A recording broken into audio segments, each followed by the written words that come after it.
Hey everyone, how's the audio?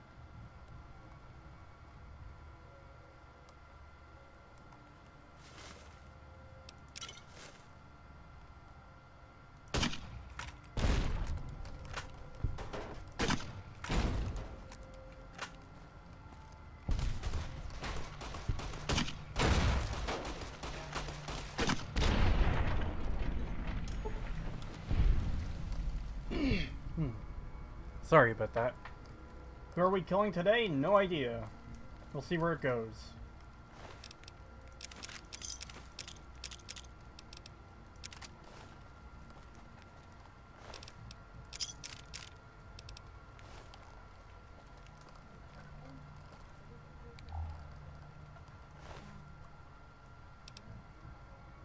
What build am I going for? I have no idea.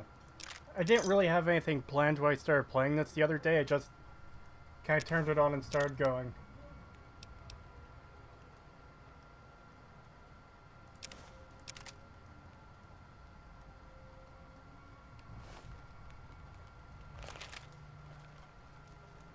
A full run? I don't know, I'll probably get around to it eventually. Not sure if I'm going to do it here or not.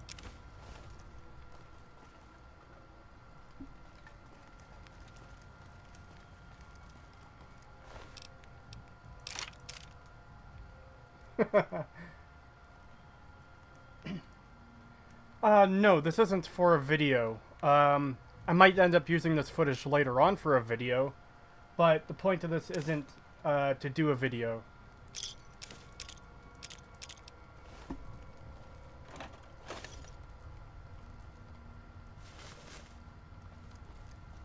Also, who are you siding with? I don't know yet. I haven't really made a decision which way I'm going.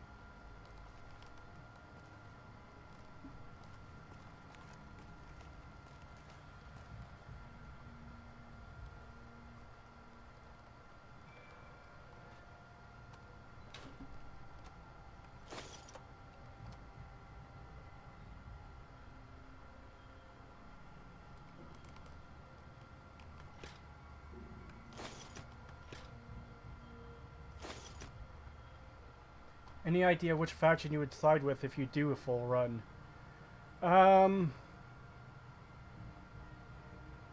Yeah, I don't know right now. I don't suppose you came here to rescue me. Well, I'm dead.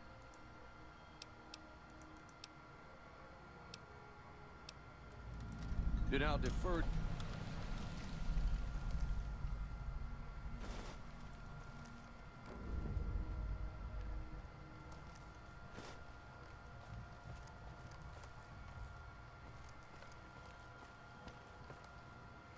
Speed 1 and 1 streamer riot. I'm not a speedrunner, sorry.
Well, that was quite an adventure. We taught those convicts a thing or two, didn't we? Breaking myself out of a hostage situation. Not to diminish your role in it, of course, but it was quite thrilling. Problem is, there's still no law in Prim. What are we to do the next time ruffians menace us and hold us hostage? It should be someone brave like you, but more of a homebody. Someone who'll settle down and watch over us. I heard the Powder Gangers talking about someone in the prison named Myers who has some experience as a sheriff. He may be a good choice. Also, with the NCR so close by, you may be able to get them to take over the town. Not sure why they haven't helped out already. You will? That's just marvelous. I'll start thinking up questions for the interview. The sheriff that was incarcerated up at NCRCF may be a good choice. You also may be able to convince that NCR guy across the road.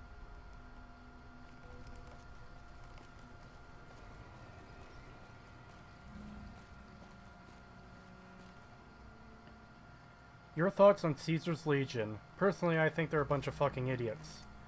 I mean, yeah, it seems to me like they're going to be eventually doomed to fail anyways. The moment Caesar dies, that entire faction is going to fucking self-cannibalize.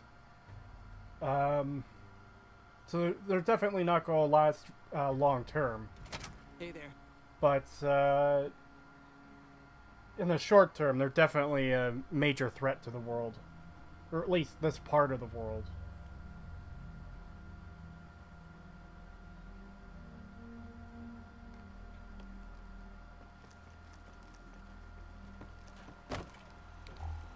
Howdy, partner. Welcome to the Vicky and Vance Casino and Museum. What are your thoughts on this game versus 1 and 2? I mean, I enjoyed all three of these games quite a bit. I'd say New Vegas is objectively the better made game, but Fallout 2 is my favorite in the series.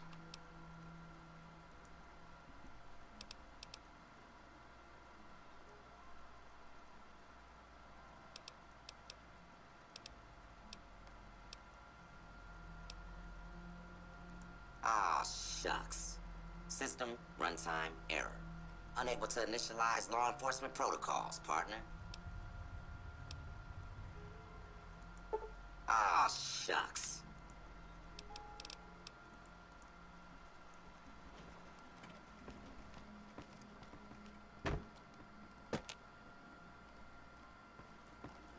Hey there.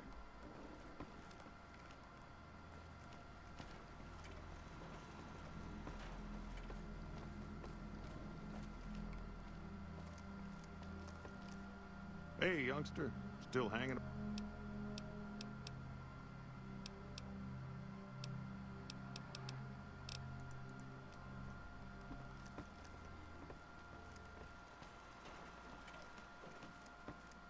Move along, please. Same thing is happening with NCR. When Tandy died, the NCR became cruel and corrupt. I don't doubt it. I just think the NCR probably has a better chance of lasting longer. Maybe. I'd have to definitely think about it more, look into it more.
You looking to buy some supplies?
Thanks.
Would the immortality even work on Caesar, though?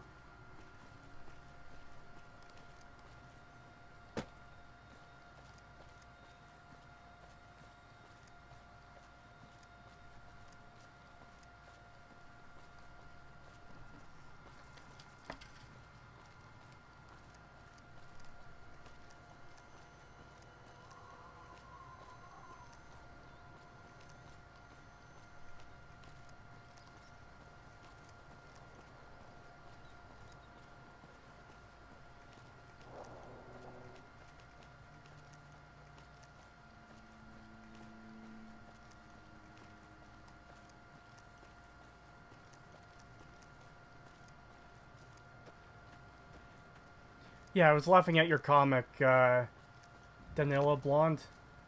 Uh, where is it? Yeah, just yeet Caesar straight into the containment chamber.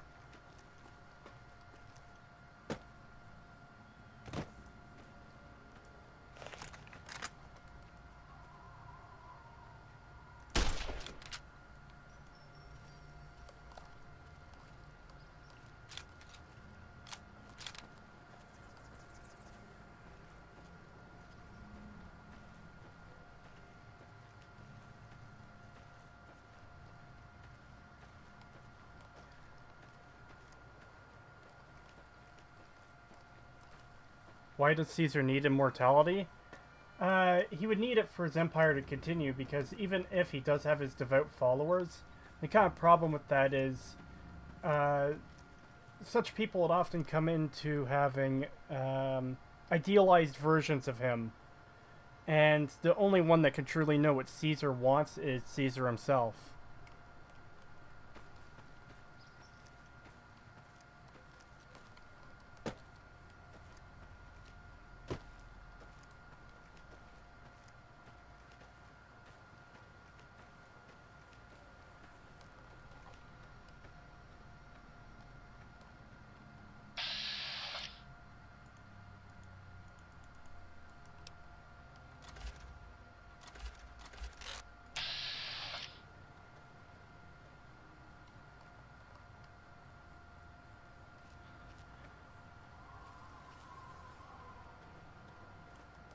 Hello there. It's good to see a friendly face. I almost took you. Don't suppose you'd care to trade. I'll tell it to you. Okay, you're a dangerous sort, I get that. But I have some information I think you'll find useful, which made me follow you for a spell. It started off innocently enough. I was traveling as I... Fine, just do me a favor. If you find more of those things, he's killed more.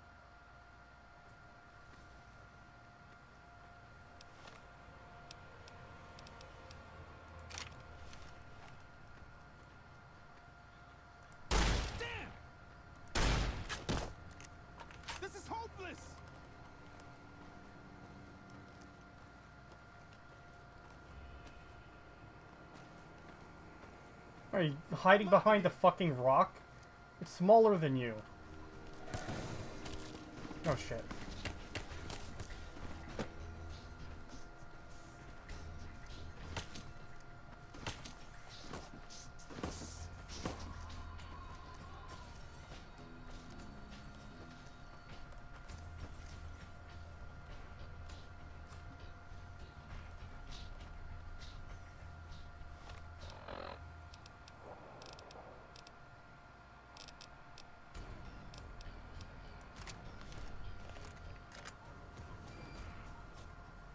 Zoomer Pete.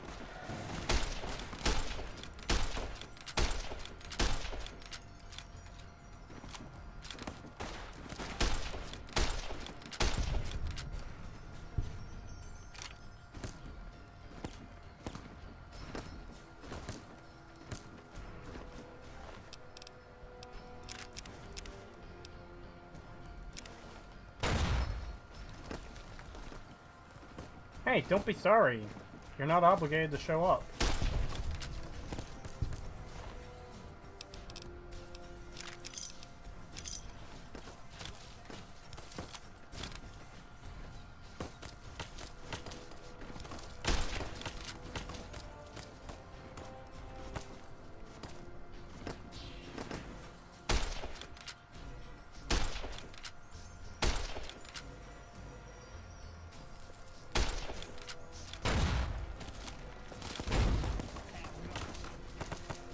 Jesus.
I'm gonna find you.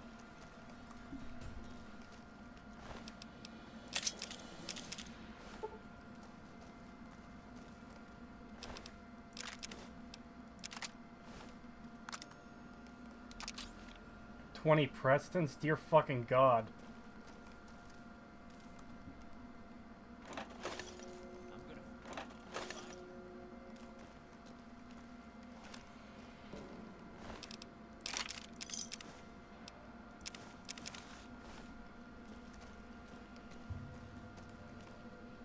Maybe you ought to Got worry about something the for guys you. trying to kill you first.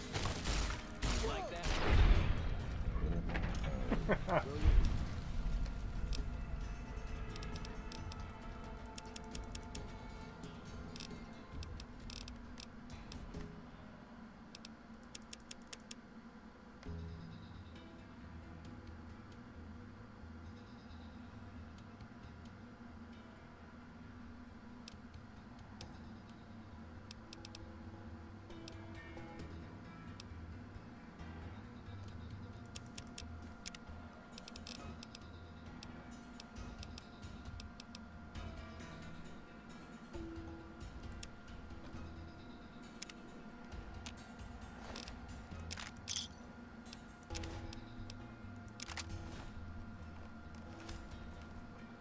Didn't know anyone would willingly walk into this place. Not unless they were looking for trouble. What's your story? I was a sheriff, believe it or not, for a small town far to the west of here. Short version is that sometimes justice is a little slow. I helped speed it up one too many times. I'm not sorry for anything I did, but I will do the time. Fair enough trade if you ask me.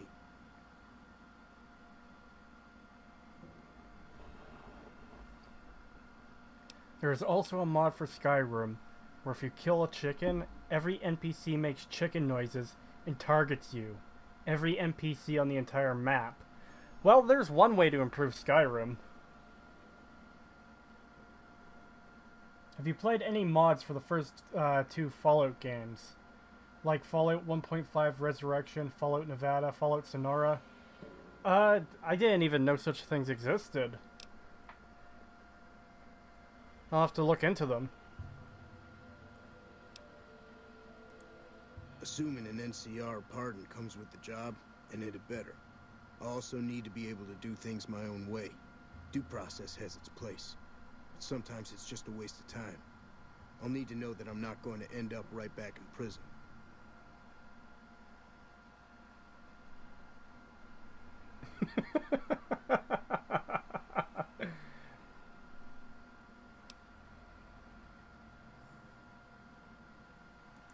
Alright then. Guess I'll just make a quiet exit. No need for a goodbye party or anything. There we go, we helped the town.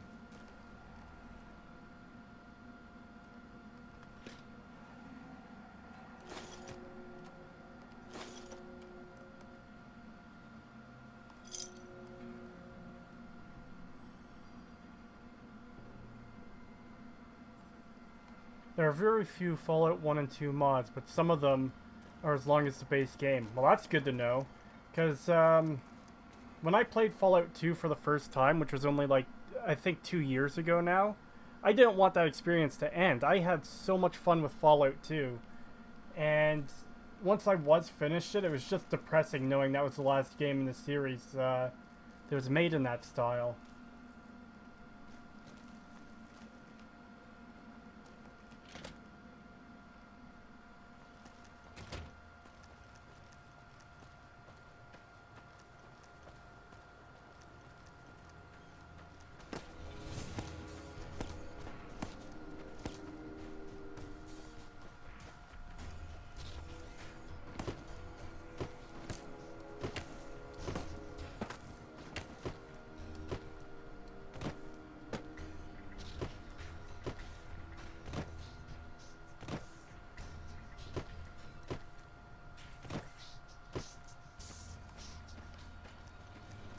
I've been playing the New Vegas with the Willow mod installed for so long, I keep having to resist telling you to pick up pencils.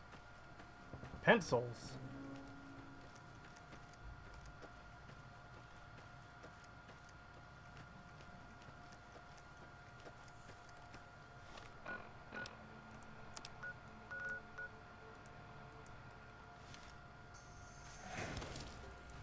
Oh, god damn it.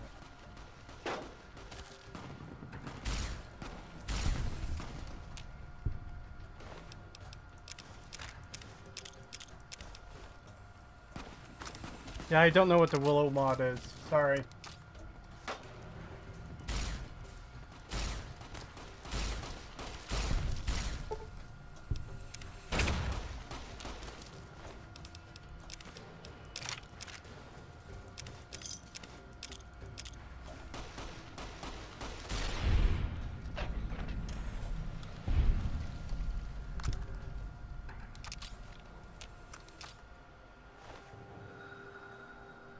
There's a side quest with that companion to give her 50 pencils for basically the the pack rat perk.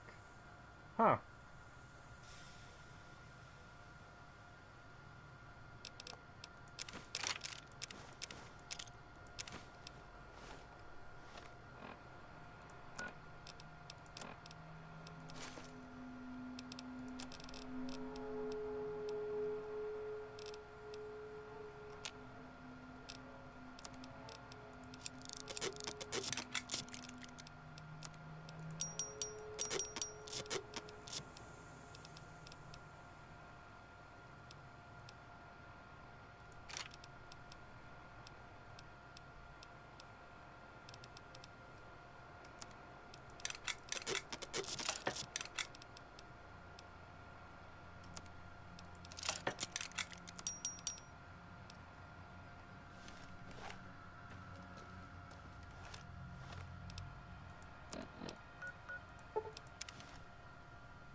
The Willow mod is the most popular companion mod for reasons that start with X.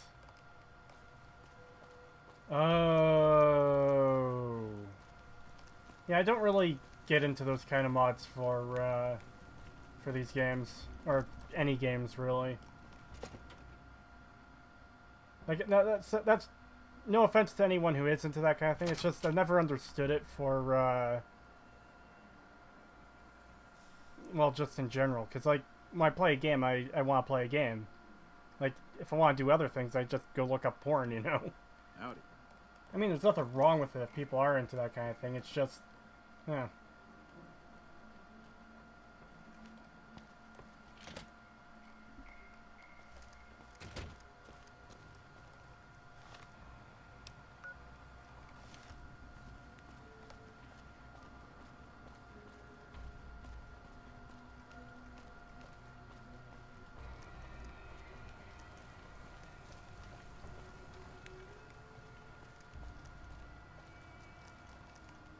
Have you gotten my pardon from the... There's an NCR camp down there on the southern border of Nevada. Camp Mojave, I think. Try to find someone of authority there.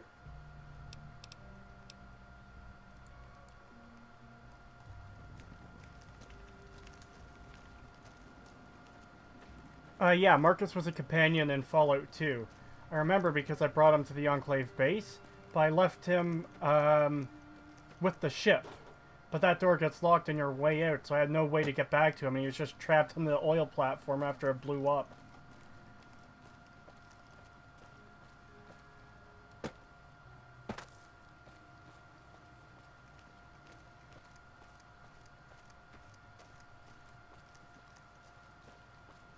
I don't remember if there's any Ghoul companions for Fallout 2. I've only played it the once, and I really need to play it again, but I didn't really use too many companions when I did play it. I used Marcus for a bit, the Deathclaw guy, Goris I think his name is, and I had Skynet for a bit.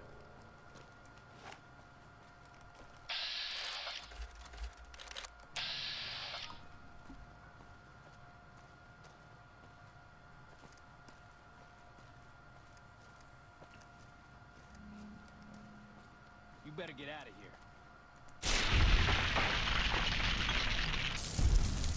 Man, imagine getting blown the fuck out that fast.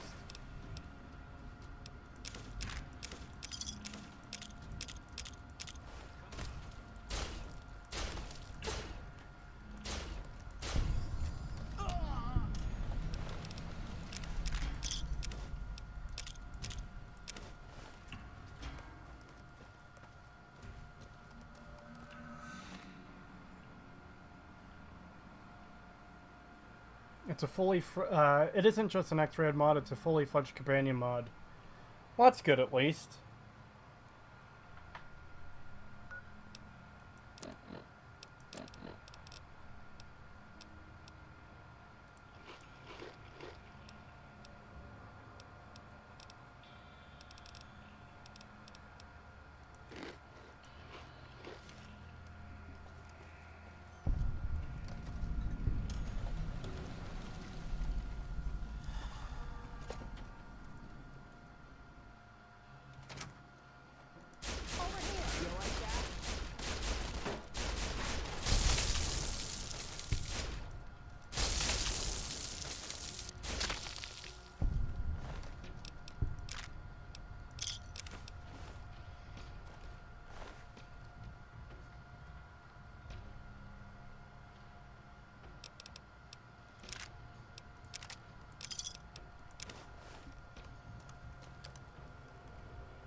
Probably didn't want to use a grenade rifle up close.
energy weapons or conventional guns?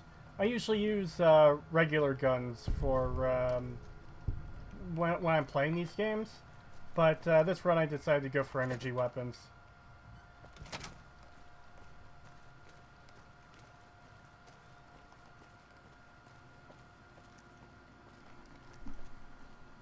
Fallout 1 and 2 used super mutants as their final bosses, yet Fallout 3 used some random general.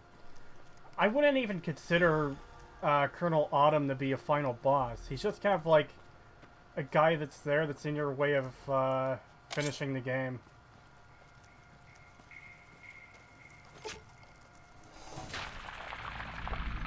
Yeah, too weak to be called a boss. And yeah, Fallout 4 doesn't have any bosses at all.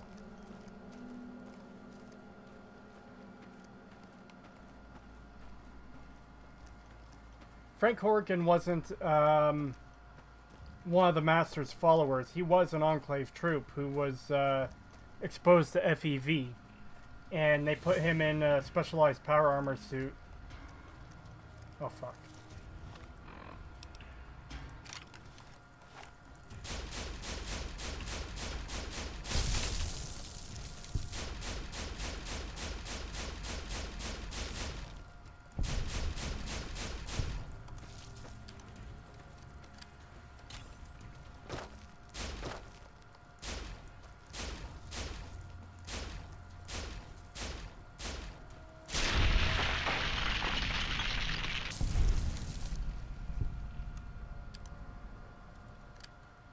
Yeah, I'd say Kellogg was a boss fight, but he wasn't the final boss fight, even if he was really the only boss you fight in the game.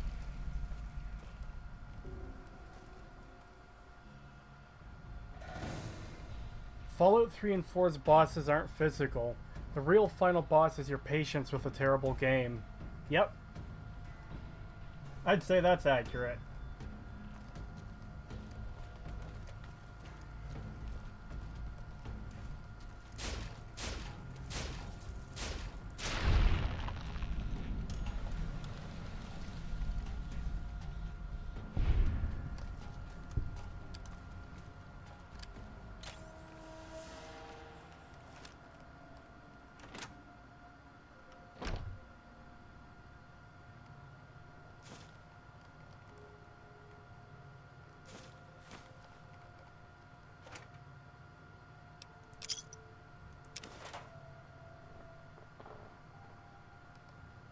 Yeah, it is funny that he does that.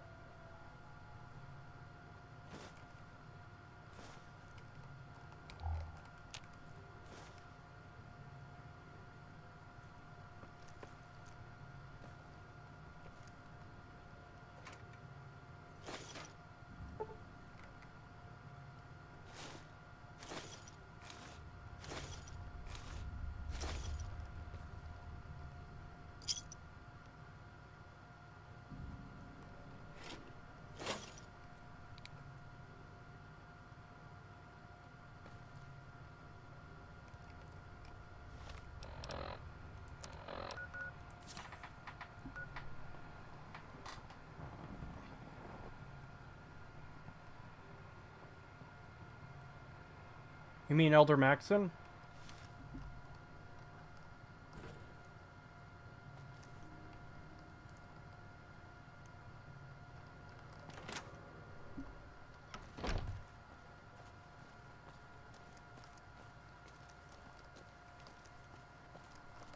Yeah, Horrigan is a great character. Before I got custom art for the channel, I used him as an icon for the channel. Kind of like I said. I don't know why I repeated myself there.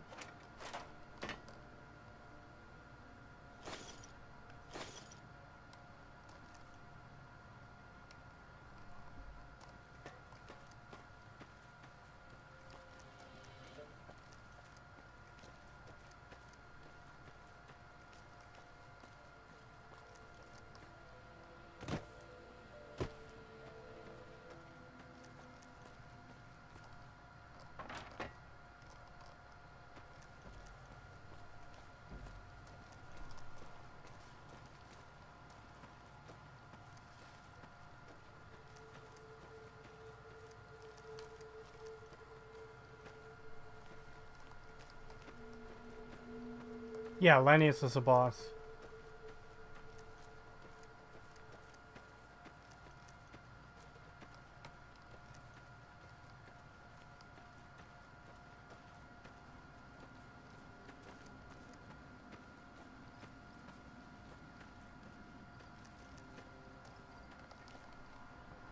Also, when you storm the Institute, you face multiple uniquely named synths that are always legendary. My problem with that is there's no story significance to them. They're just generic synths that have unique names. For a character to count as a final boss, I believe, they need to have some story significance. Like, the Master was obviously in control of the super mutants. Horrigan wasn't in control of the Enclave, but he was obviously their fucking rabbit dog who would kill anyone they told them to. And yeah, Lanius in this game. I don't think like random enemies can show up and just be named and have legendary stats be considered a final boss.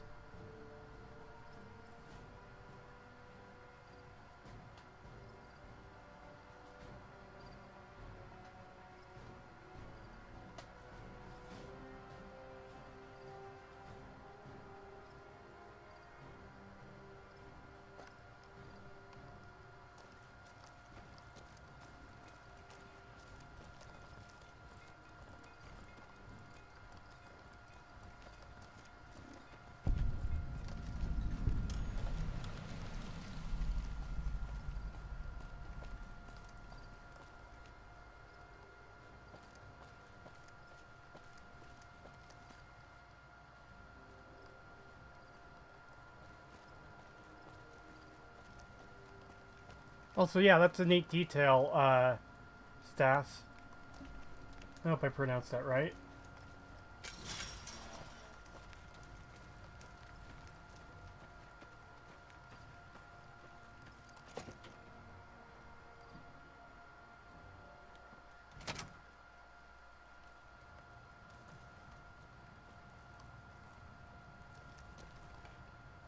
Oh, does this guy have to talk? Caravan, citizen.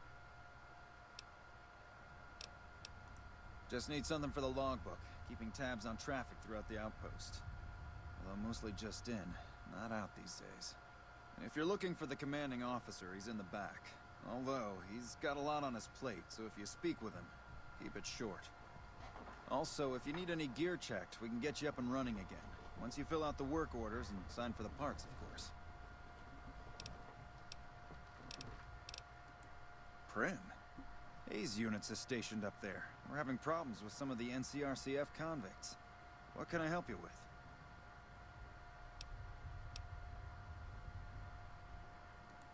One of the powder gangers? They've been nothing but trouble for us. Why would we want one of them anywhere in an official capacity?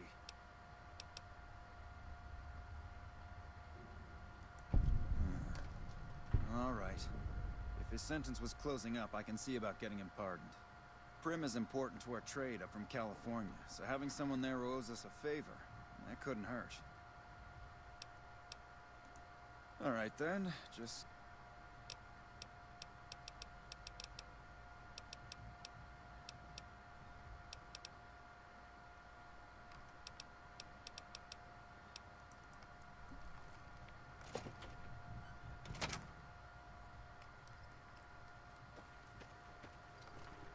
I once played a mod for Civ 5 that basically converted Civ 5 into New Vegas, where all the factions have their territories. It basically just turns Civ 5 into a New Vegas war sim. That sounds fucking awesome. Holy shit. I only wish I could replay this and Fallout 1 and 2 for the first time again. Yeah, no, I know. I feel the same way. Hello. Hi.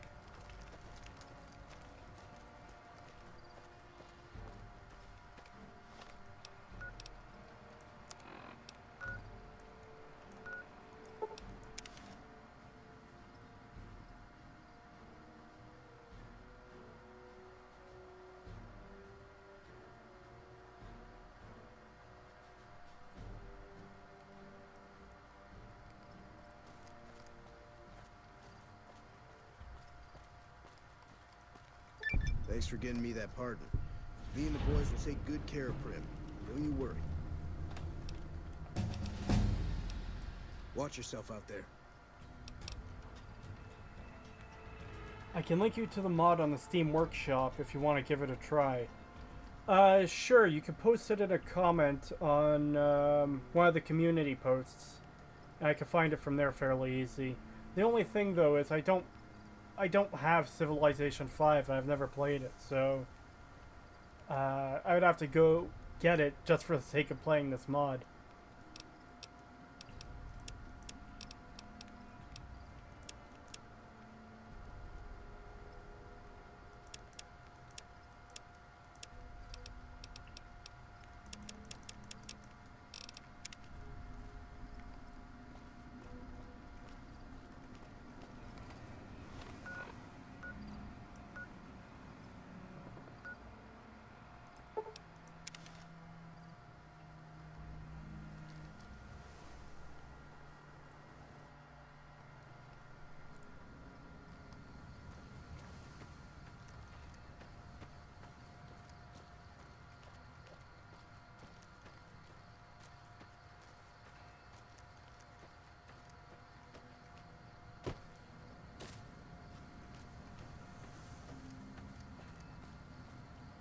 Have you played Fallout Project Nevada gameplay mod? No, I haven't. I haven't modded these games in a long time, to be in all honesty.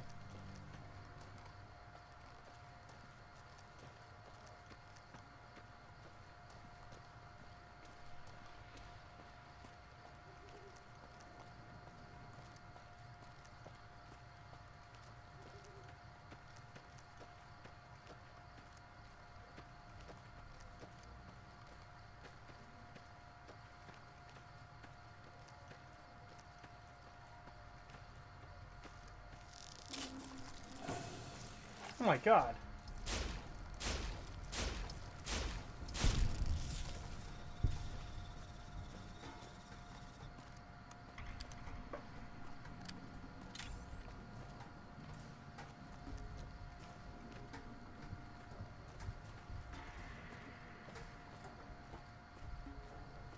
Thanks, Danilla Blonde. Have a good one.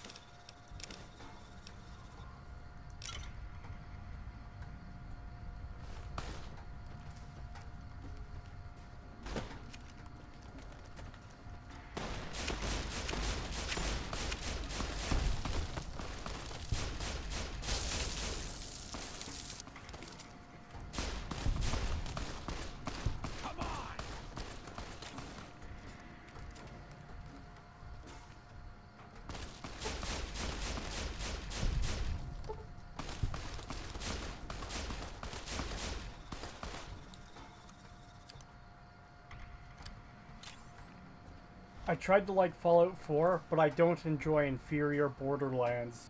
Holy shit. Fucking merciless.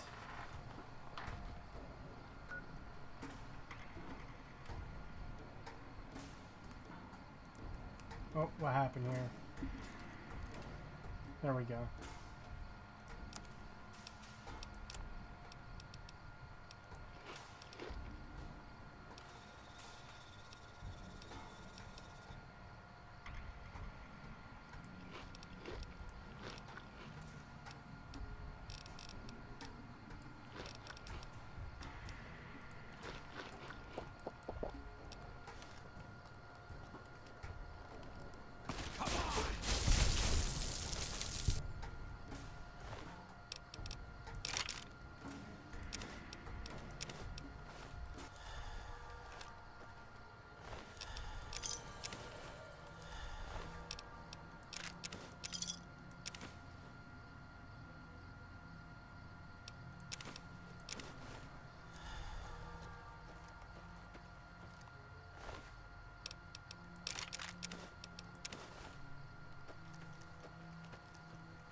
If Bethesda programs super mutants as a... Oh, it's just these two. If Bethesda programs super mutants as a playable race in Fallout 4, then you would basically be unable to interact with any human NPCs. Thanks, Todd. Yep. No, I know. I wish they did have that option, though, in New Vegas, at least. Did you see that? That crazy... What the fuck? Why is your fucking magazine floating?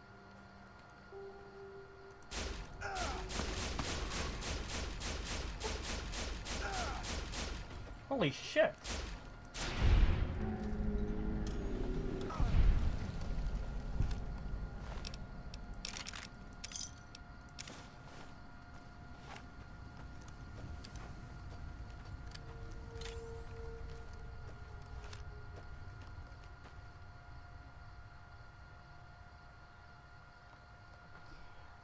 I've played all kinds of games since '97, and I could only stomach an hour and a half of Fallout 3 and 2 hours of Fallout 4 before I left them for good.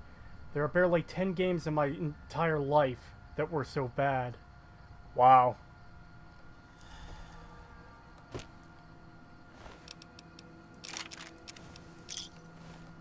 Yeah, I really don't understand the defense for Fallout 3 and 4. There's just... like, any amount of thinking, and those games just fall apart.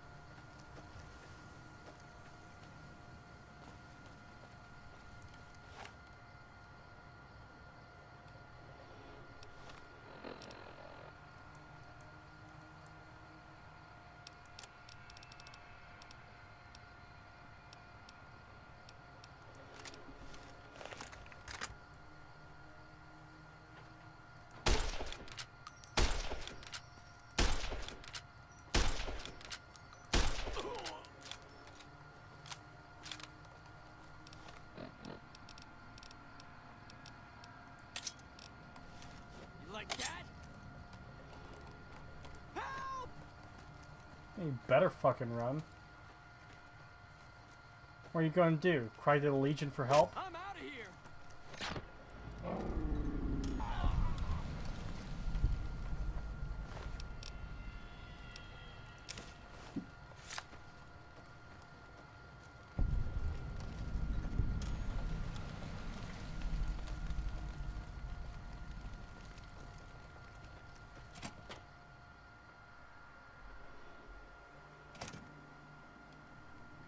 Take Arcanum and Vampire the Masquerade.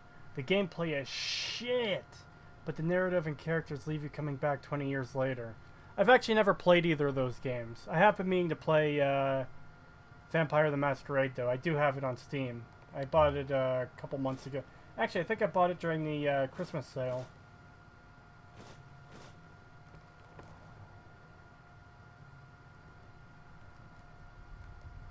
Only thing I liked about Fallout 4 was the gunplay. That's it. Yeah, that's one thing I can say about Fallout 4 is that the gunplay is pretty decent. What is it this time? The Legion happened. What the fuck's it look like? Best thing I could say about Fallout 3 is that it had some neat set pieces. Yeah, I'd agree with that. But yeah, it failed in most ways. Yeah, I agree with that.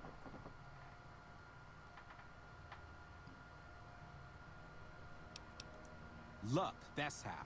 I'm just that fucking lucky. You're looking at the second place winner of the Nipton lottery. That asshole Swanick took first place, so him they let walk. It ain't like we came to Nipton to play it. Me and my crew had it worked out to kidnap some NCR troopers who come to town to get laid. Had it all worked out with the scumbag mayor. We were gonna ransom them off, keep their weapons for ourselves, a nice score. We get in position, and next thing we know, we're surrounded by those fucking Legion freaks. They dragged us and everybody else into the center of town. And that asshole with a dog on his head, he starts talking about how we're bad people. He said we needed to be punished for what we did. Not all of us, but some of us. And then he gives everyone a fucking lottery ticket. You need to try Arcanum. It's basically steampunk D&D. I'll try to check it out at some point, but no promises though. Is it on Steam?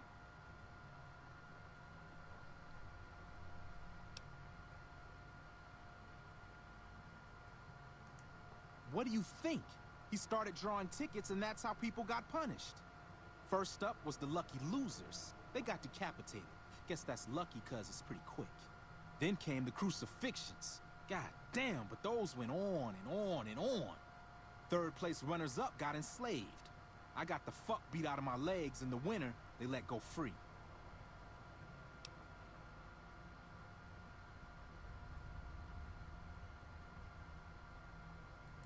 Him?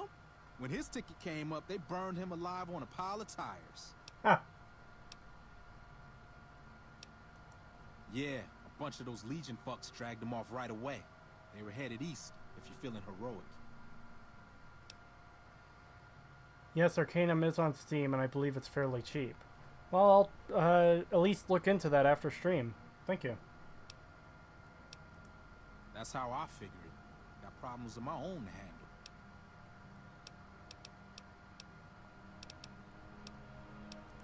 I don't know. I just love it here. What the fuck do you think, asshole? Prize for second place was I got to live. But they beat my fucking legs with hammers. I'm fucking crippled, get it? And you're a fucking dream come true, ain't you? How much you gonna give me?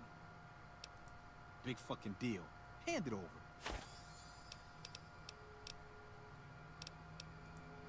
Later.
Don't worry.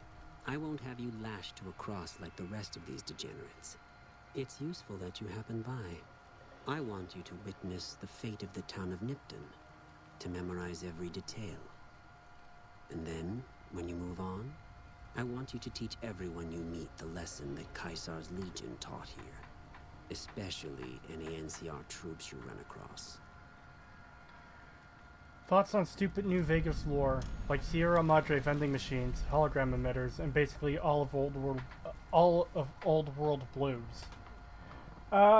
Honestly, I didn't pay a whole lot of attention to the lore in Dead Money, which is obviously something I'm gonna have to fix. And it's been a long fucking time since I played Old World blues, so I can't really take a stance on that at the moment. I'd have to replay them and really dive into it.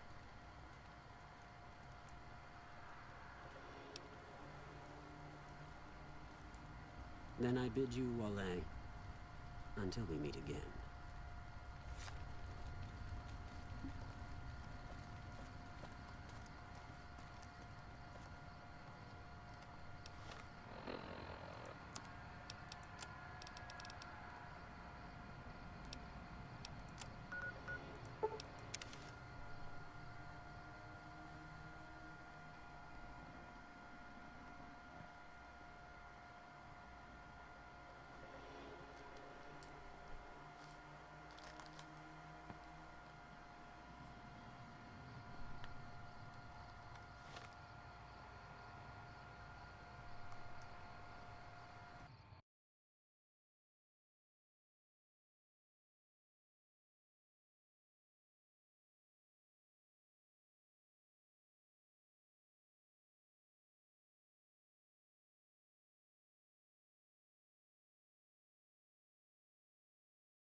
I forget, is Volpez scripted to die eventually? I can't remember, I don't believe so. Hello. When Fallout 3 was such a shit show, of course it would introduce weird DLC, as it was the first game with DLC in the series. Yeah. Fallout isn't a good franchise for DLC. I don't know about that. I mean, it's entirely possible you can make a good Fallout game with good DLC. It's just that we've had, what, 3 Fallout games now, and they've all had a bit of weird DLC. It's just, I don't know.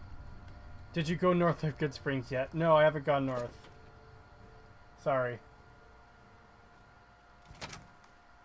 Oh. Wasn't paying attention. The person I need to see is out here.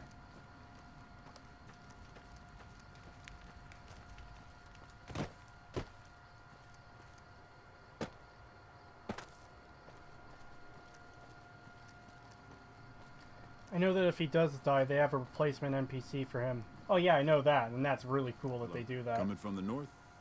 Must be crazy to brave those roads. What? There's no way. We're miles from the Colorado. They aren't even waiting for the dam to fall. They're already inside the borders. We'll never stop them. Not at this rate. We're doomed.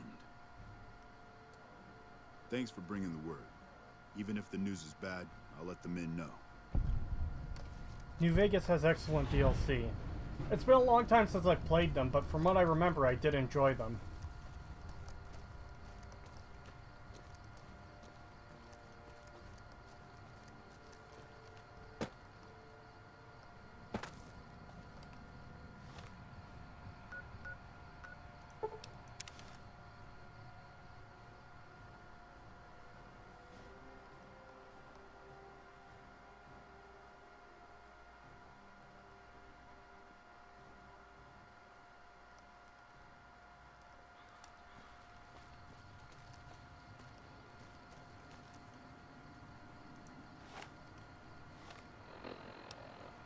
Bethesda never understood Fallout. Yep, and there's a good video with that title that everyone should go watch.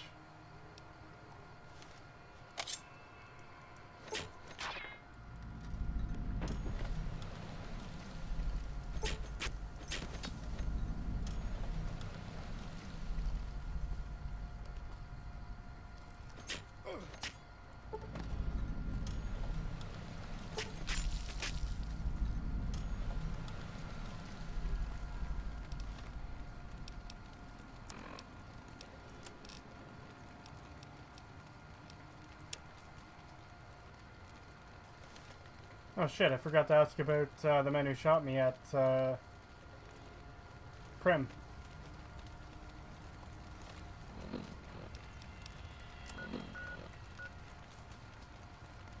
Ah, fuck it, I know where they are anyways. I don't need to go through every little step.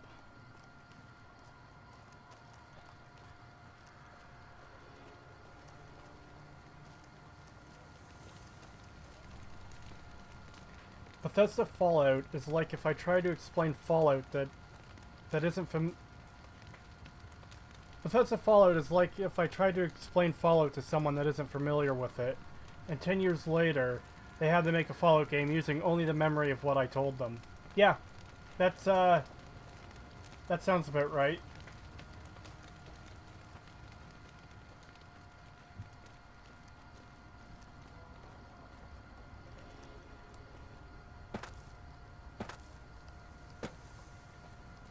Fallout New Vegas has a lot of flaws, but most can be attributed to Bethesda clamping down on Obsidian. It saddens me New Vegas is an unfinished game. Yes. Absolutely. Holy shit. Like, one of the best ways I can possibly think to describe New Vegas is an unfinished beta from an alternate universe where they got a better game for the final release than what we got. Like, there is a lot of good shit to New Vegas, but a lot of its flaws are due to the development time and Bethesda.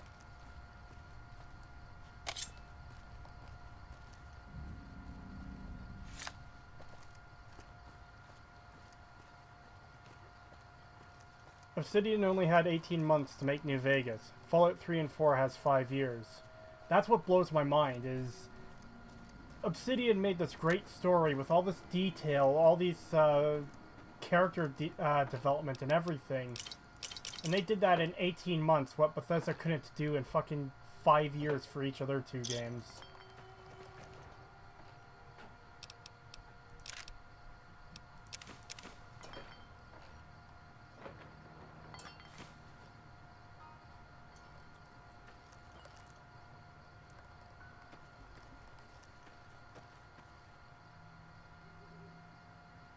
If only New Vegas had a 5-year dev cycle. Oh my god, could you fucking imagine? It would be indistinguishable from what we have now. And it's so tragic to think about.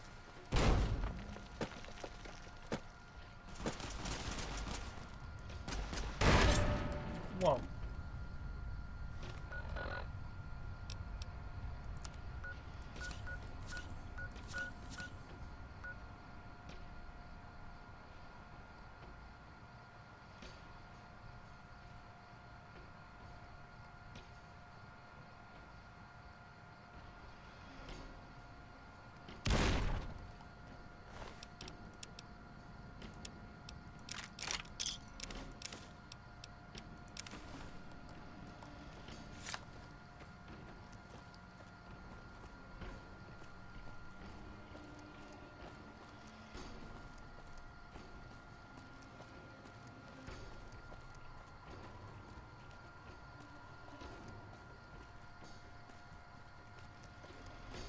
I believe BioWare made the original Knights of the Old Republic, and Obsidian made Knights of the Old Republic too.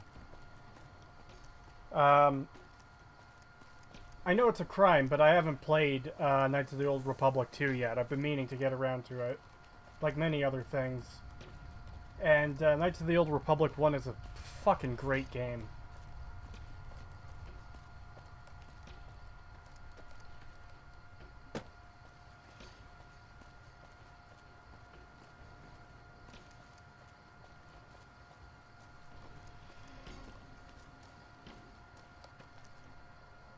Even with a 5-year dev cycle, if the same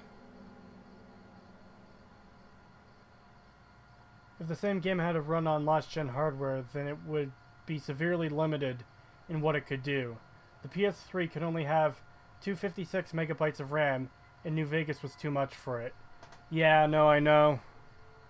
But even with 5 years of development time, they could have easily worked around it. Yeah, it's just depressing to think about what could have been here and what we didn't get.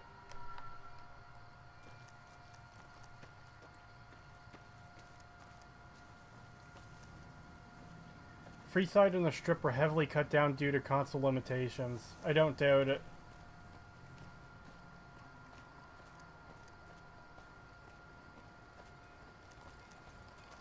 KOTOR 2 is phenomenal subverted expectations done right. I'll have to try it then. I'm tired of subverted expectations just being subverted to garbage.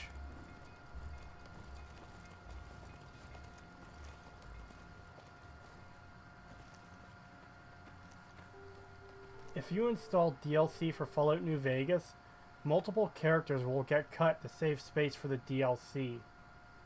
Holy shit, are you kidding me?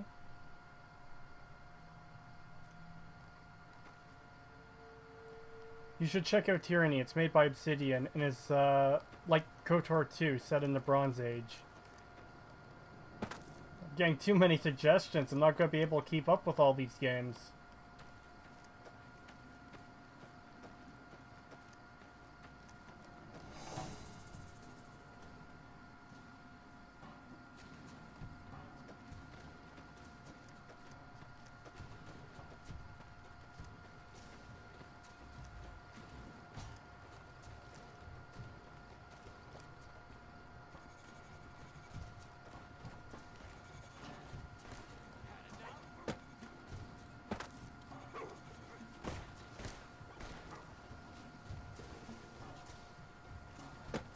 Well, isn't that something?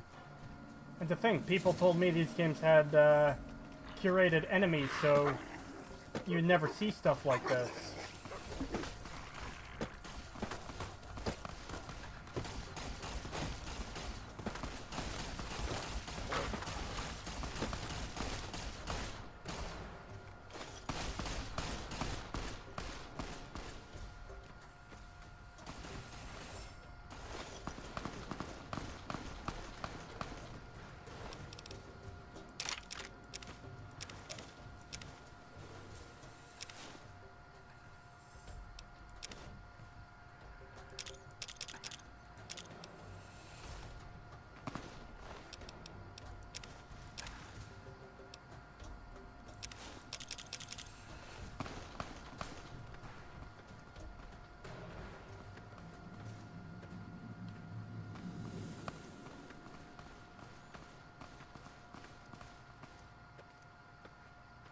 Oh, one of the traders died.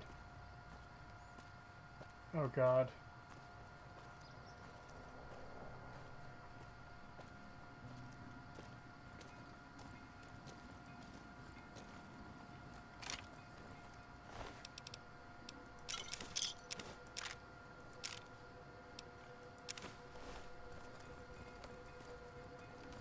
Hey there, need anything?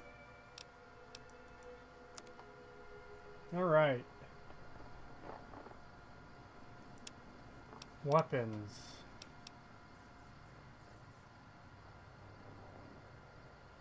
Let's see if I can sell off enough shit to get that.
Fallout 4's case makes a good paperweight, but other than that, Fallout 4 is trash.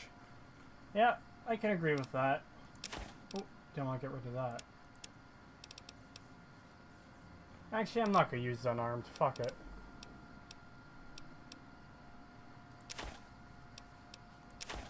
Oh wait, I need that fixer for the thing.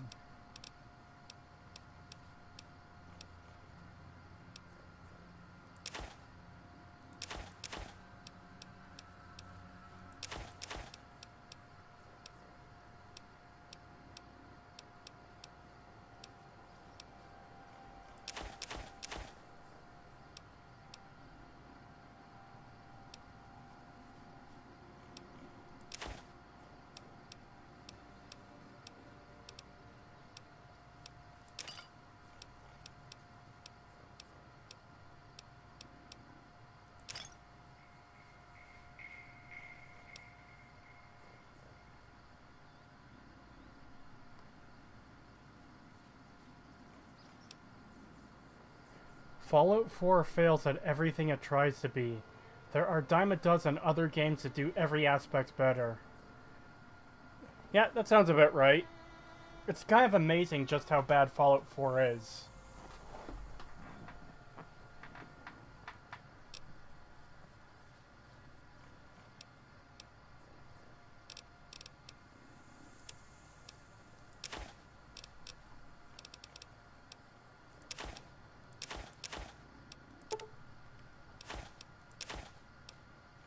Well, by far not enough to pay off that gun. Rip.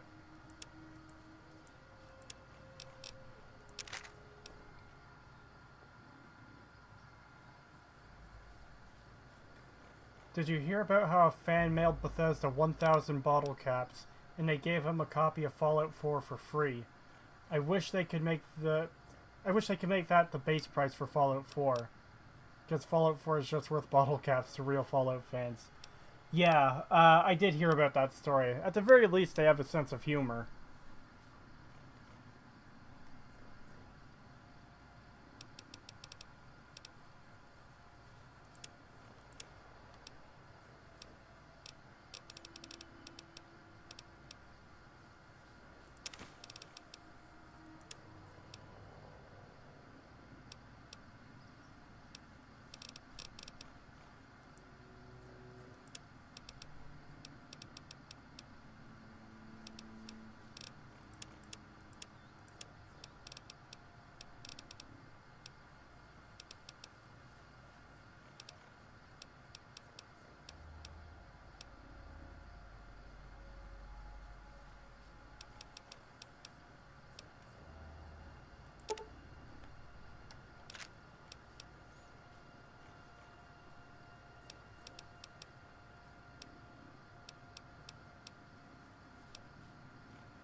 I'm gonna have to take some stuff back. Ooh. That's good. That was one of the mercenaries that died. That means there's another traveling merchant. Hey there, need anything? Sure, here's what I got.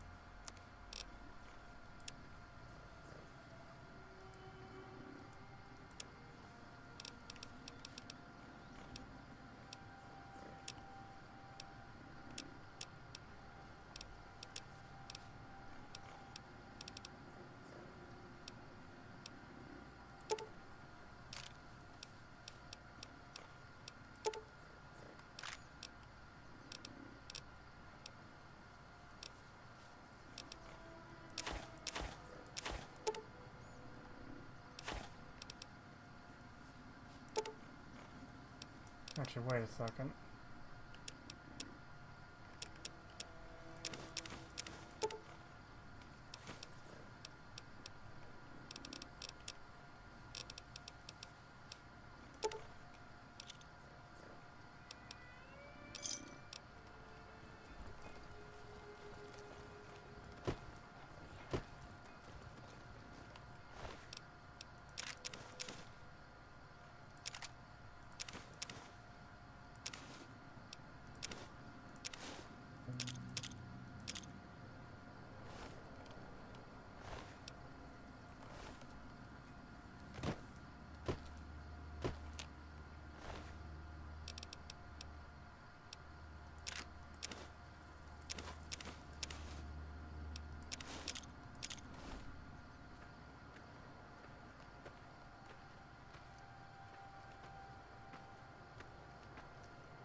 Oh, don't walk away from... You like that?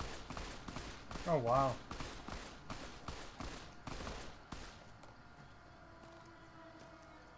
Really, guys?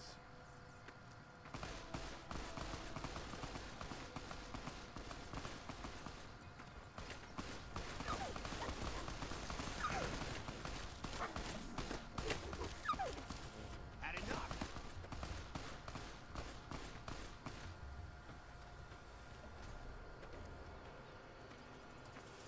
Hey there, need anything? Finally.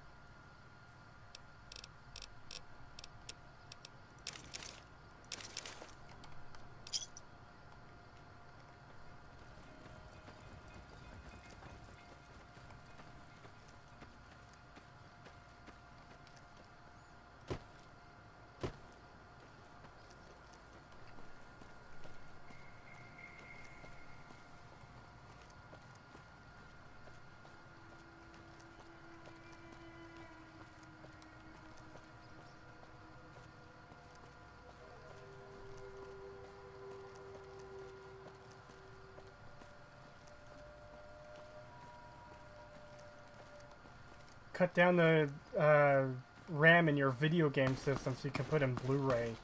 Yeah, that's brilliant.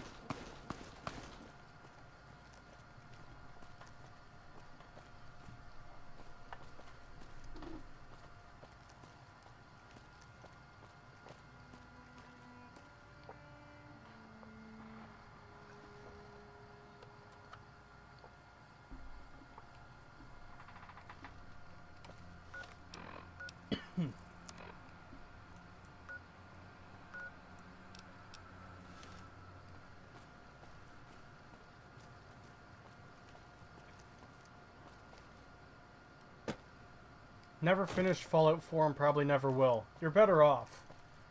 Once you reach the ending of Fallout 4, no matter which path you pick, it's just underwhelming and disappointing. Like, some games, when you finish them, you feel empty because it was such a great experience and you wish there was more to it. Fallout 4, when you finish it, it feels like you feel empty because nothing really fucking happened and the entire thing was just a waste of time. Who's a roast writer? JJ, D&D, or ML? Oh man. I'm almost afraid of seeing their names put together because that's just like the ultra team of shit writers you've got there. Imagine if they collabed on something. Fuck.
Another thing I really like about New Vegas is that most of these town locations are just outdoor areas too.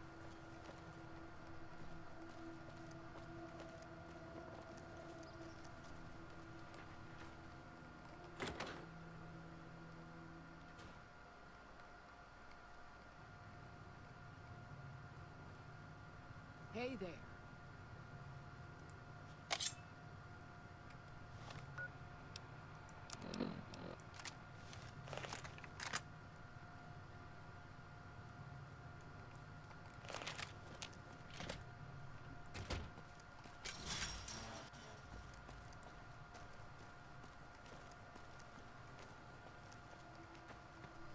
If JJ, D&D, and ML did collab, they'd make The Room look like Shakespeare. Yeah. Yeah, they probably would.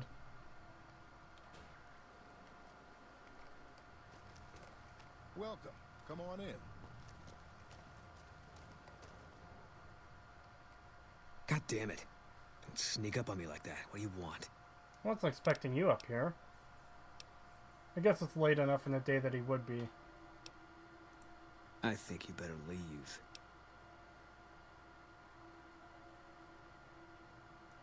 Wait.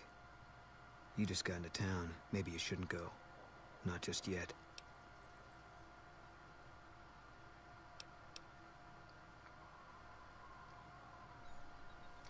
Yeah, Thomas Beckett. Especially considering he tried using the big choice in the pit as an example of choices in Fallout 3.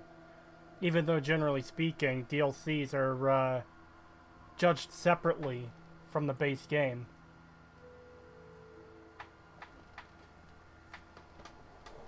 And honestly, if I included any aspect of the DLCs from New Vegas, it would have been easier to debunk his video.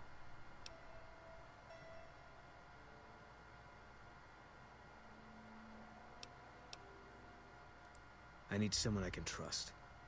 You're a stranger. That's a start. Favorite Fallout New Vegas gun? My favorite is Survivalist Rifle, AR-15 in 50 Beowulf. Not quite, but close. It spits up incredible damage.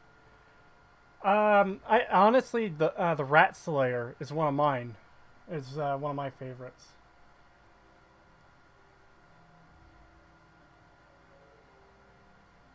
Boone is best companion. Yeah, he's one of the best. I want you to find something out for me. I don't know if there's anything to find, but I need someone to try. My wife was taken from our home by Legion slavers one night while I was on watch. They knew when to come, what route to take, and they only took Carla. Someone set it up. I don't know who. My wife's dead. I want the son of a bitch who sold her. Bring him out in front of the nest here while I'm on duty. I work nights. I'll give you my NCR beret to put on. It'll be our signal, so I know you're standing with him. And I'll take care of the rest. I need to do this myself. You're actually close to where the Rat Slayer is. Why not grab it? I know it's close by, but I don't know its exact location off the top of my head. Good. I'll make it worth your while. And one more thing. We shouldn't speak again. Not until it's over. No one in town knows that I know what happened to my wife. Best they never know. Or the Legion will be after me next. Maybe I can look it up after I do this quest. Yeah.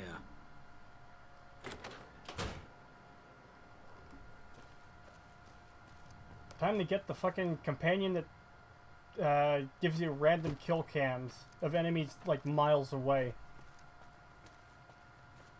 It's in Flower Cave near the Legion camp.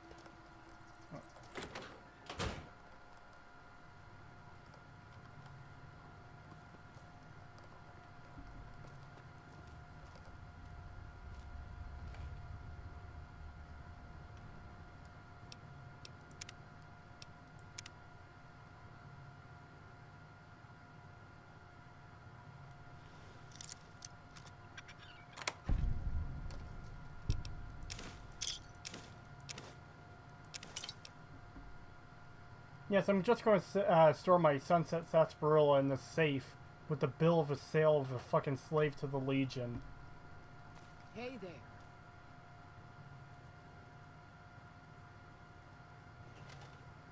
Well, welcome to you. You look tired from the road. Why don't you relax a spell? Let this fine town take care of you.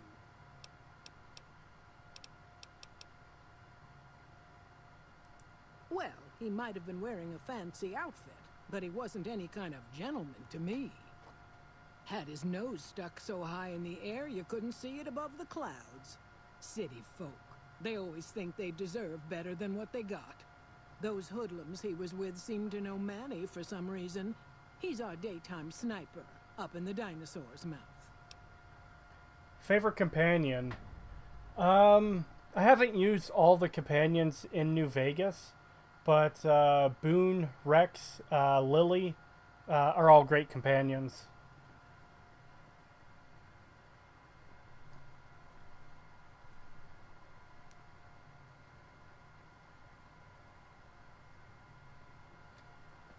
If you want to find it, pick up the booted quest from Boxcars, go to the Legion camp, head north until you find the cave.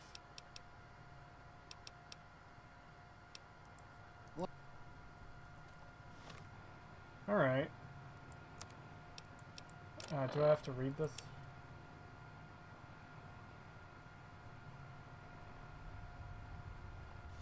Alright. I hope you're finding...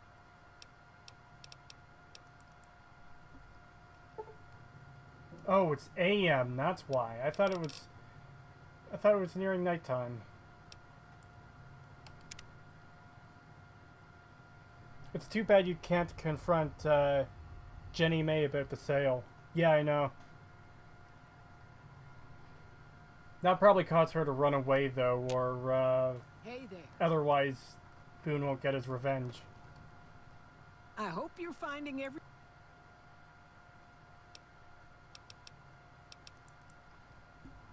Oh god, don't glitch on me. Alright.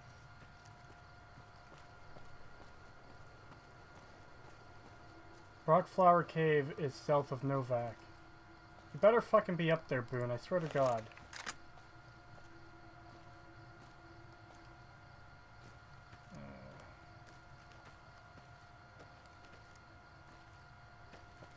The right to fail has been lost on a lot of modern games.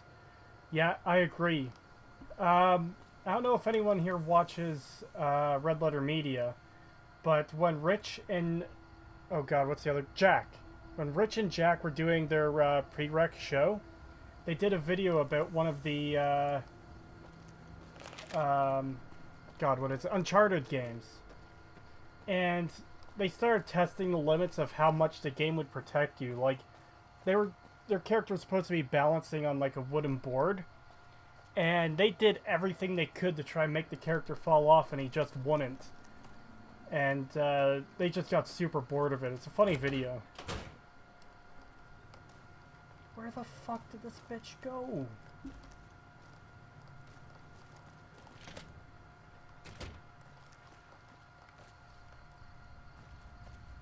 Oh god.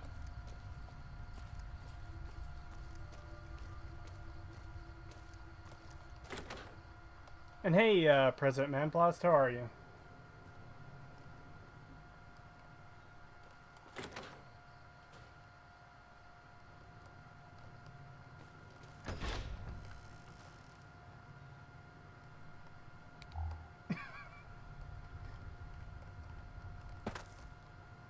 What does it mean? Where is her house?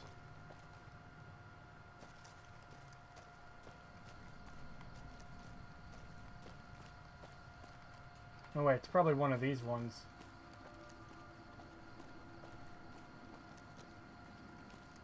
Cliff. Ranger Andy.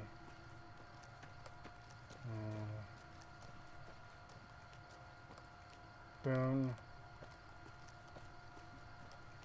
She has a house across from the motel. West. Oh.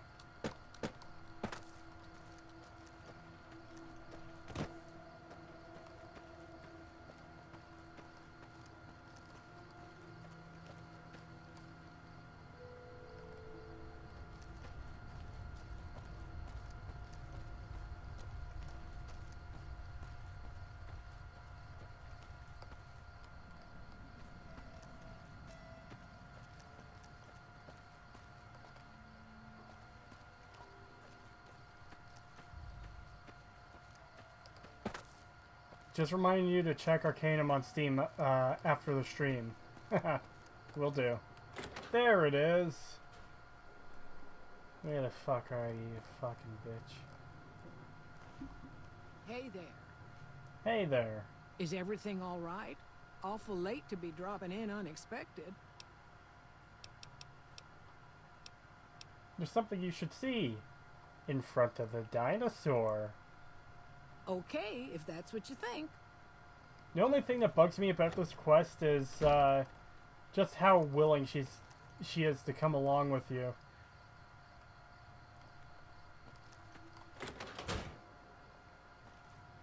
Where the fuck?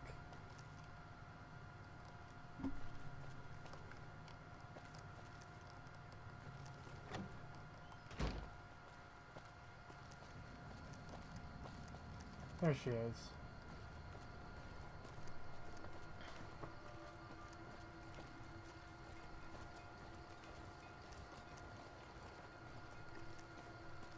Arcanum is $3.86 on Steam. It'll probably be a bit more expensive for me because of the exchange rate, but yeah, that's pretty good. I want to try something. Okay. Look how far away she is. I wonder if I put on the hat now.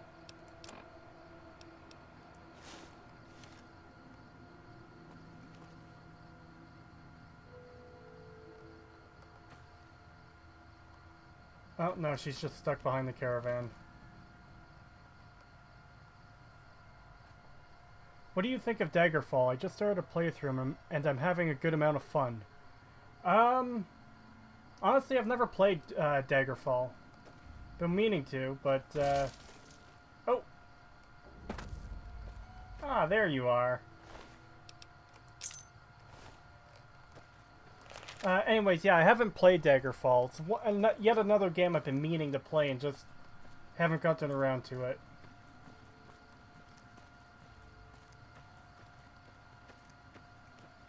She wouldn't really have much of a reason to not go with you.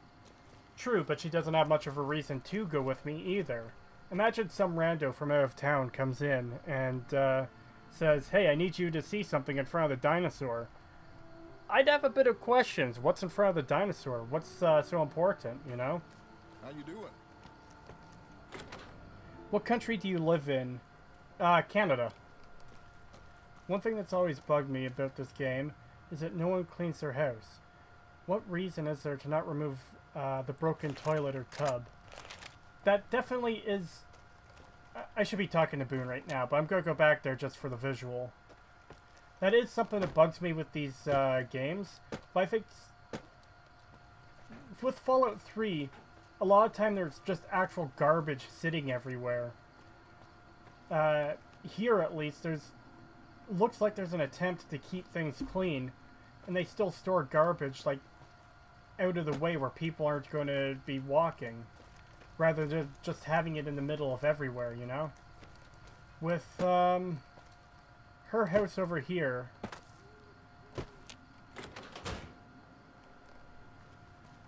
yeah, there's no reason for her to have the broken sink in here still, but she also kind of looks like an older woman, so maybe this giant sink is too much for her to carry out. That's at least the reasoning I'd give to it, because otherwise, you know, these places are fairly clean. They do try to keep some semblance of order around here, even if some things fall off shelves. But it's not like Fallout 3 where there's just like piles of garbage sitting everywhere.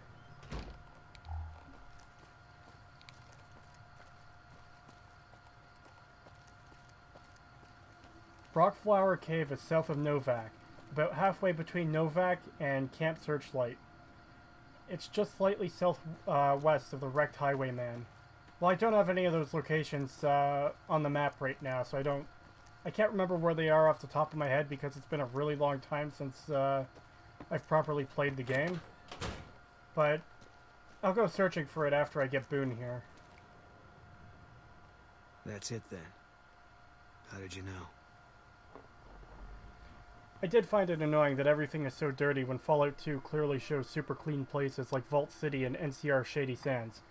Yeah, that's one of the most frustrating things to me about Fallout 3 and 4 especially, is all these places, all these locations, they're either living in ruins of the old world like Tenpenny Tower, the Citadel, Rivet City, Diamond City, or they're living in a bunch of cheaply constructed crap shacks like Megaton.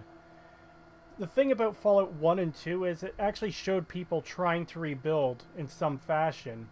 The examples you give, Vault City and NCR, are perfect examples. Shady Sands wasn't living in the ruins of the old world. It was something that was built anew. Don't forget that people live in houses and keep dead skeletons around. Certainly better than alive skeletons, but yeah. It just makes no sense. It's so frustrating. Well, they should be clean considering Vegas is untouched by bombs. Not completely untouched, but mostly.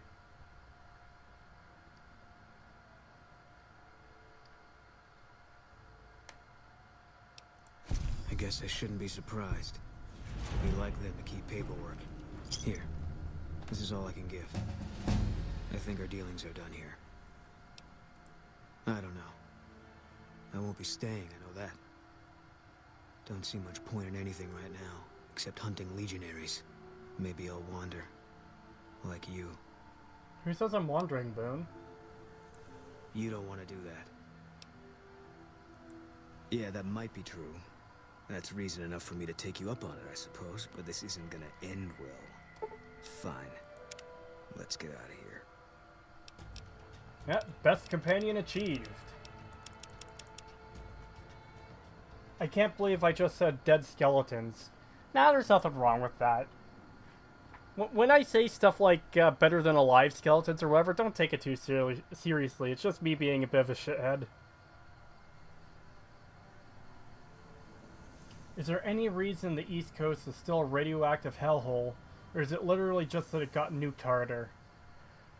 I don't think there's any good reason for it. It's just Bethesda just not understanding the series at all. And yeah, what TMF said.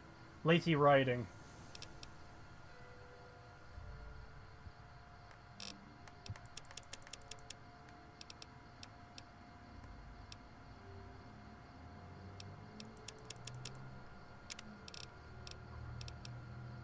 Oh, I gotta take Bloody Mess.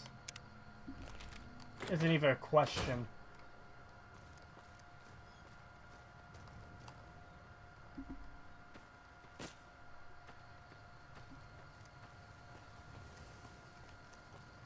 According to Fallout 2, DC was hit hard. And yeah, that makes absolute sense. It just doesn't make sense that DC is still in the position it is after all this time.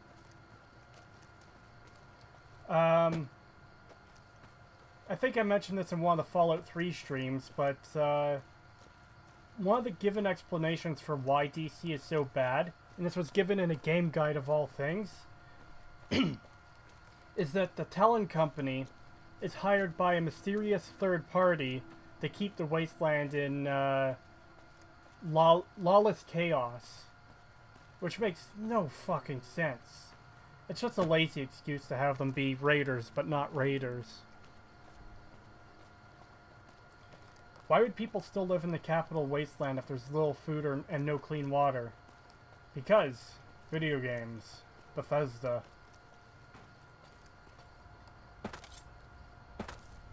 What?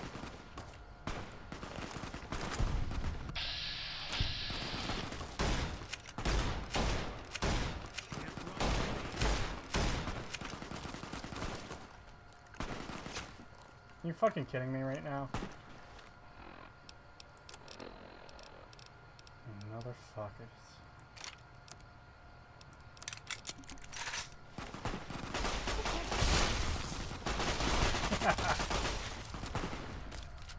Gotta love Bloody Mess.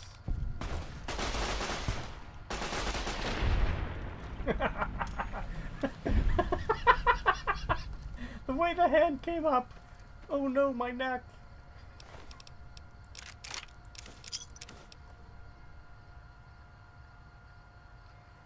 Chernobyl is lush forest, so no, it makes no sense the East Coast is in that state.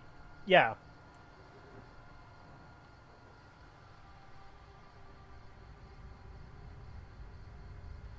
Why would someone just hire a bunch of people to kill things? I guess they're hired by a psychopath. No, they exist because Bethesda doesn't know how to write these games. They saw a post-apocalypse game and they wanted to make it 10 years after the bombs drop, but they couldn't do that, so they made it 200 years after the bombs drop. It just came up with a lazy excuse as to why everything is still such shit. At least that's my assumption. Obviously, I don't know for sure what they did, but... 524 Canadian for Arcanum. Yeah, that's pretty good.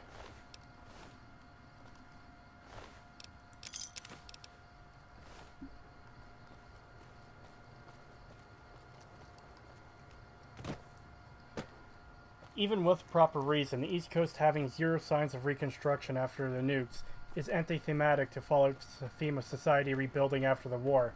No, exactly.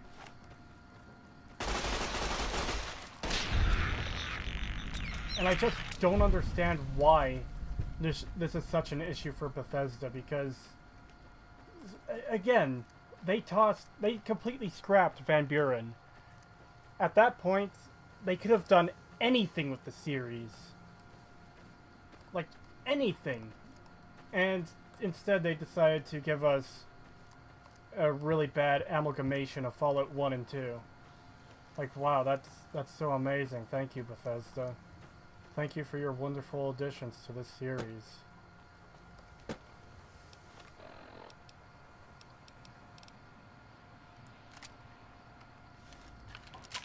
Now we're gonna go hunting the proper way.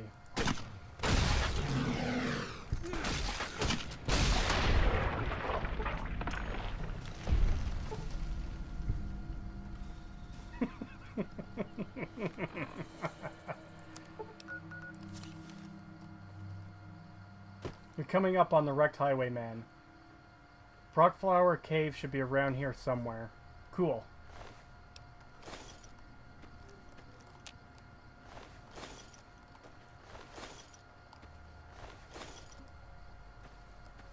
That's a tiny little bighorn.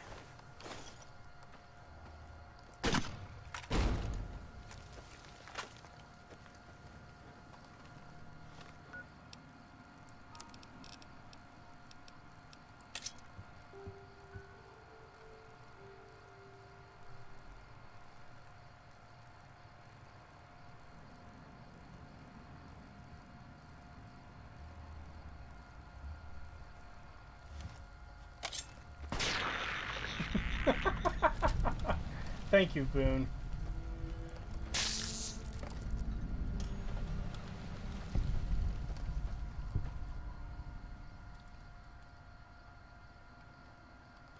In fact, this should be the wrecked highwayman just over here, I believe.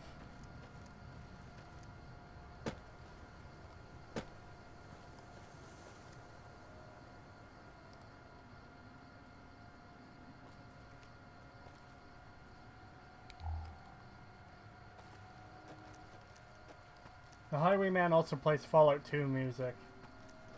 I'm not sure I've ever found it.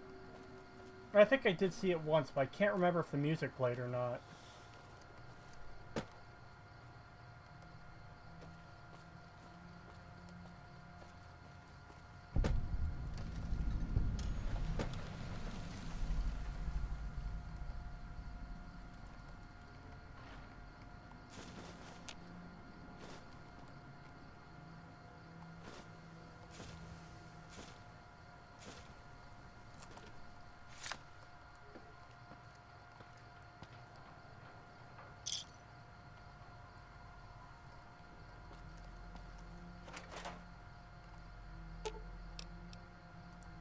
Fine by me. Actually, I can free up some space just by repairing some shit.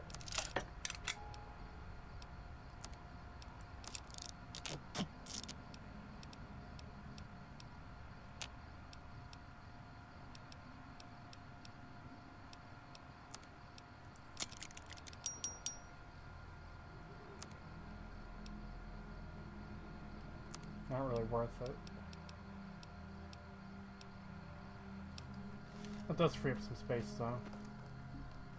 This also is a direct highwayman shit.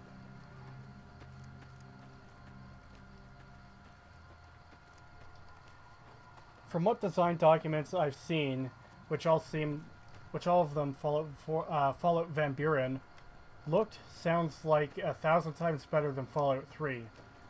Yeah, Van Buren probably would have been 1,000 times better than Fallout 3. Again, it's just depressing that we never got that game. To think they were something... I don't know the exact number, but I heard before that they were like 85% done Van Buren. Imagine being that close to finishing the game before it gets shit-canned. Fucking completely wiped from the slate, then turned into fucking Fallout 3. Brockflower Cave is to the west of Snyder Prospector Camp, where you're currently at. Oh. Well, I guess I'm going back there then.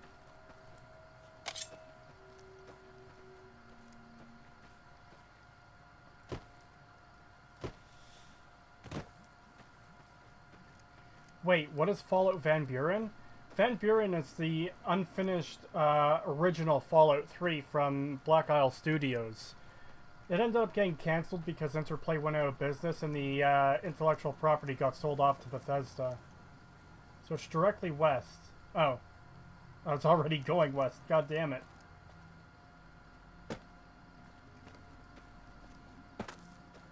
You were almost there. Motherfuck. I wasn't even paying attention to which direction I was going. Always wanted to see how Junktown, the Hub, and the Boneyard changed under NCR. No, I know. That would be very interesting to check out. I do wish a Fallout game would take place in a place we've seen before. But under Bethesda, I don't trust them to do it any justice.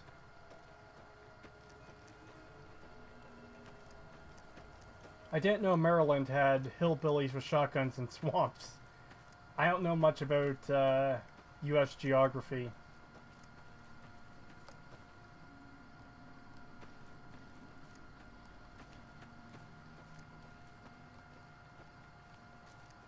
Yeah, I am looking at location markers. Is this it here?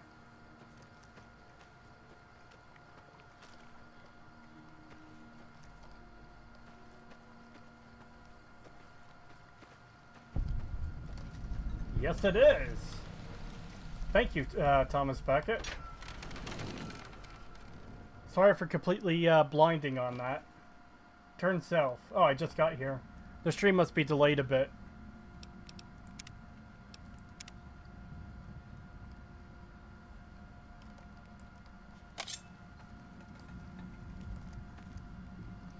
Please do not have Bethesda tamper with the West Coast. In my headcanon, the only canon ones are Fallout 1, 2, and New Vegas. No, I know. I don't want them to touch any of those areas. Because they still haven't been damaged yet.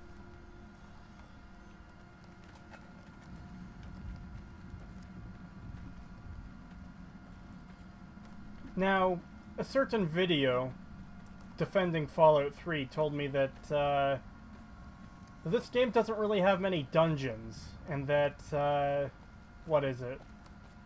Most unique weapons are found in one-room locations. This is already seeming like a bigger area to me than that.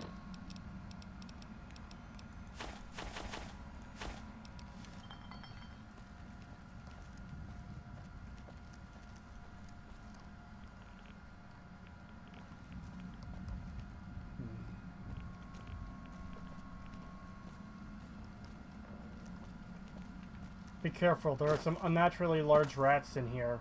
Alright.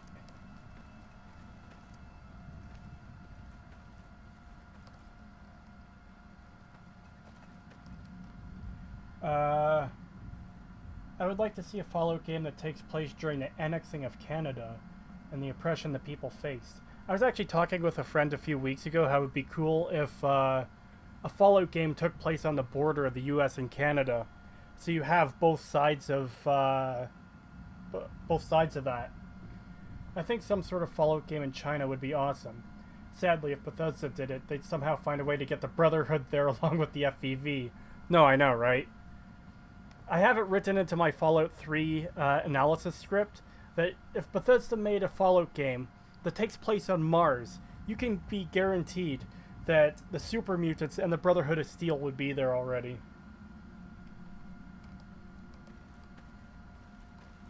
I forget, where does Fallout 1 and 2 take place? California. San Francisco is in Fallout 2.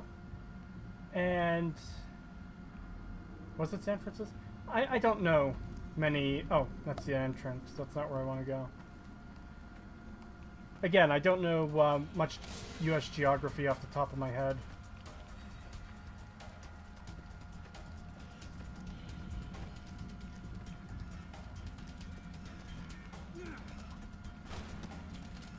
What the fuck?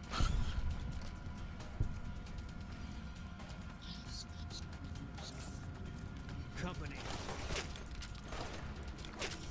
You're mine.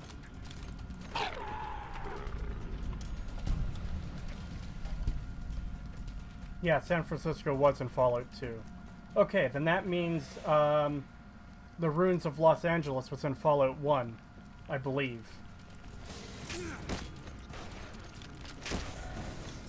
Oh fuck. These rats aren't fucking around.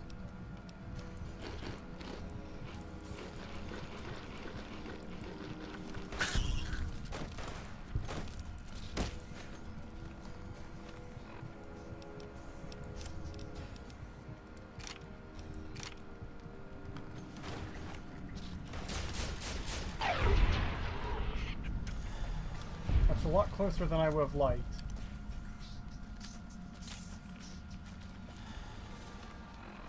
I would rather the Fallout IP to die entirely than have 3, 4, and 76, and that makes me sad. Yeah, sometimes ending too soon is better than lasting too long. And I don't even think it's a case like The Simpsons where it's just gone on too long. It's just that the current owners don't know what the fuck to do with the series. I don't know if everyone here has heard or not, but Amazon and Bethesda have officially announced a Fallout TV series. Can't wait to see what fucking garbage that's gonna be. And I know that seems like cynical to just assume it's bad, but at this point I have no reason to have any faith in it being good. Like, I would hope for it to be good. I would love for it to be good. Are you kidding me? But I just have no faith in them at this point.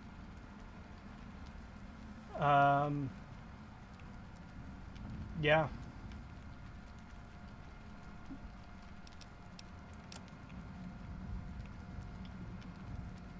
Okay, Amazon, Bethesda, Fallout TV series, and to make matters worse, it's made by the people who made Westworld, which I heard the first season was pretty good, but I heard after that the show just completely fucking tanked.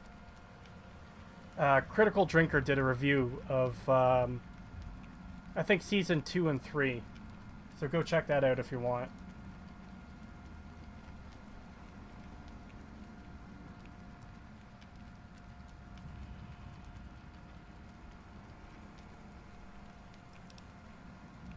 The show will just all be brotherhood.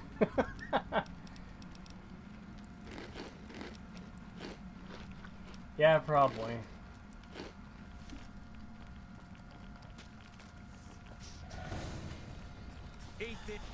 I think I'm crippled somewhere. Yes.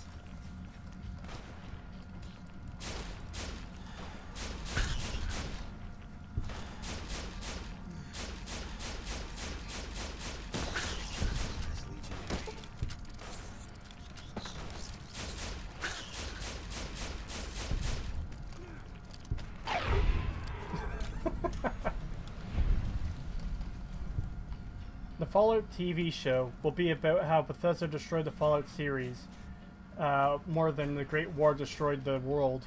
Yeah, that would be amusing.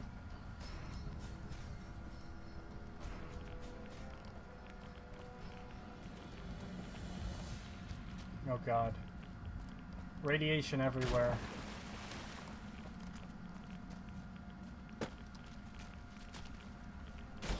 Fuck.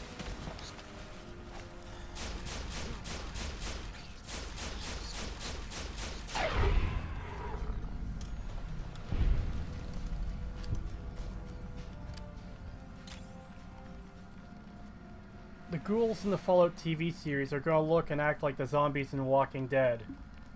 Yeah, I don't doubt it. You mean where they're super fast and capable when the plot needs to be, and they're just, completely ineffective when it doesn't? And they're also just gonna be straight up zombies instead of ghouls?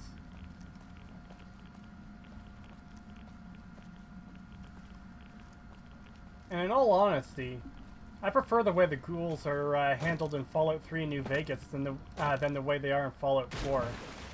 Because they're actually pretty fucking terrifying in these games when you hear those, like, groans and screeches and stuff. I think it's up there I have to get. I just don't know how to get up there.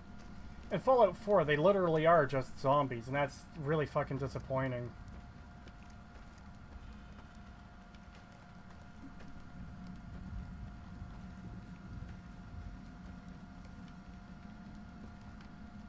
Okay, that should be the entrance right there. I thought I went...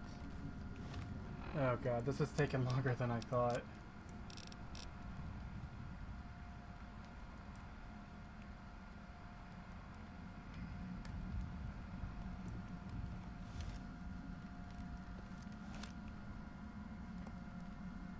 I heard there was originally going to be a movie based on the first Fallout that would have had the Master as the main villain. Yes, there was going to be one in the 90s, I believe. TKS Mantis did a video about it a few weeks back, and you should absolutely check it out if you have any interest in it. Yeah. I meant all the ghouls would be zombies, not just feral ghouls. Yeah, I know.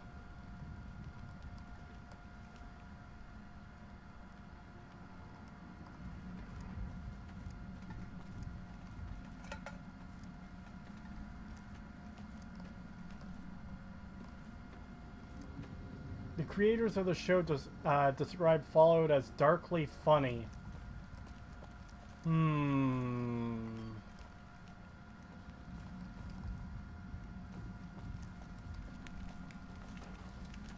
Ah, this might be it.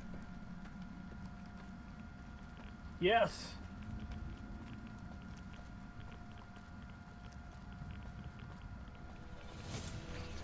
Oh, motherfuck. No, no, no! You motherfuck. You really did just knock me off. You know what? I'm not even gonna fucking go all the way around again. Fuck that. I don't like using cheats on actual playthroughs, but goddamn, that was stupid. All mine. Oh god.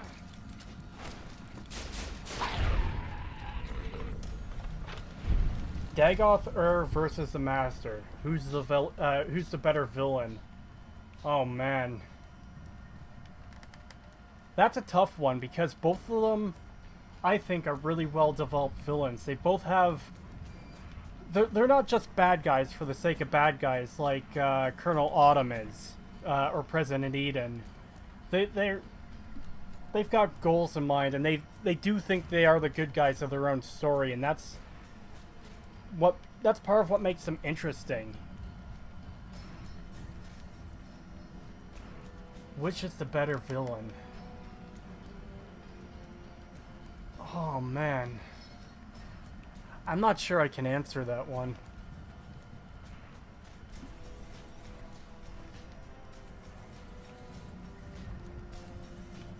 Seeing the Master in a movie would have been awesome.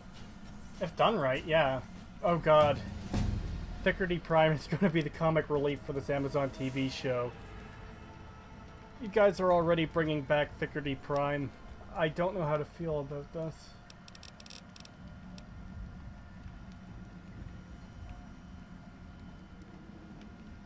The Master is a better villain. Maybe, like, I don't know, it's just a hard choice for me to make.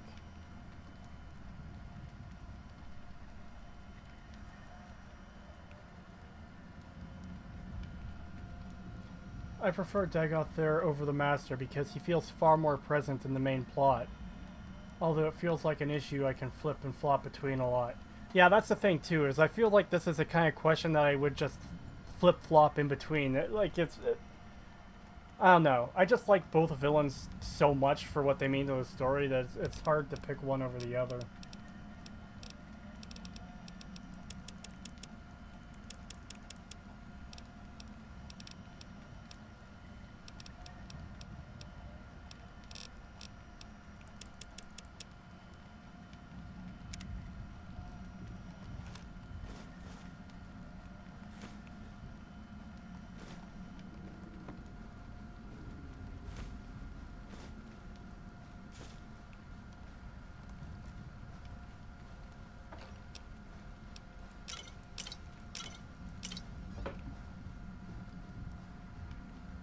There it is.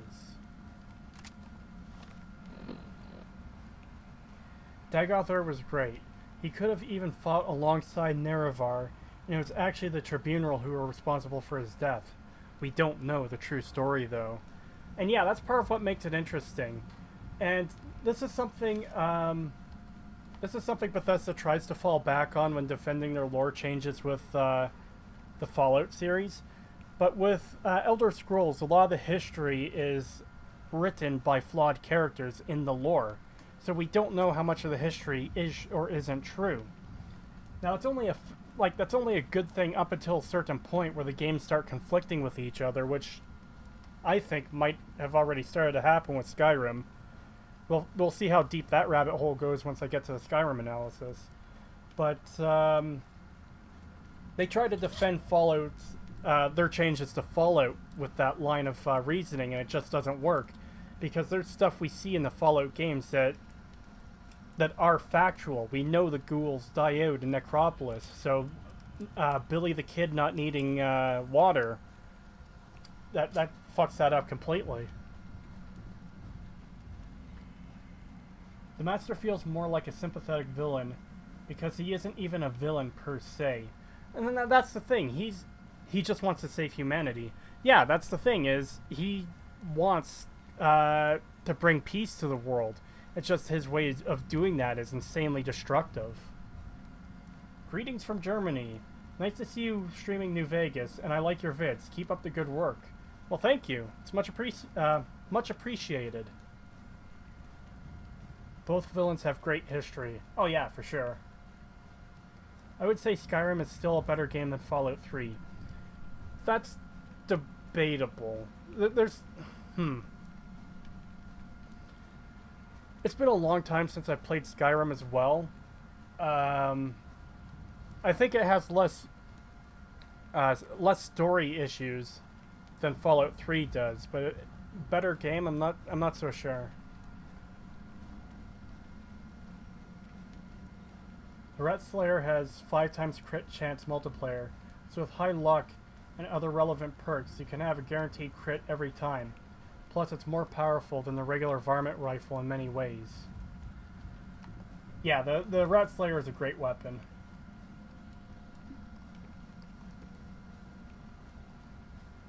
And there's a bunch of free stim packs here too, which is really helpful, since they're expensive as fuck in this game.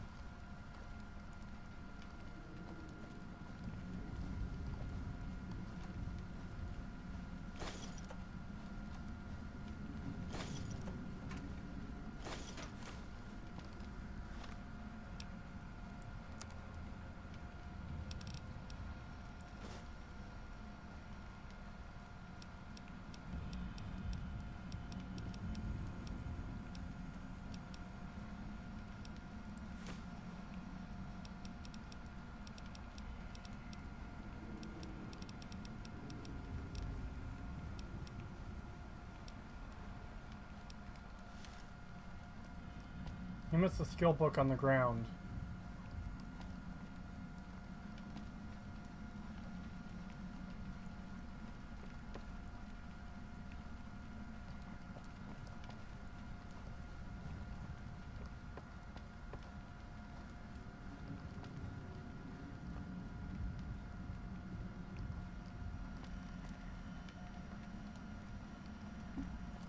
Where is the skill book?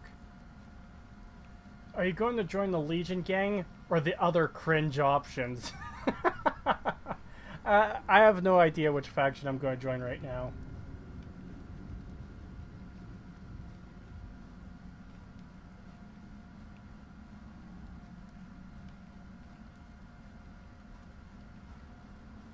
Chad Caesar versus Virgin President Kimball.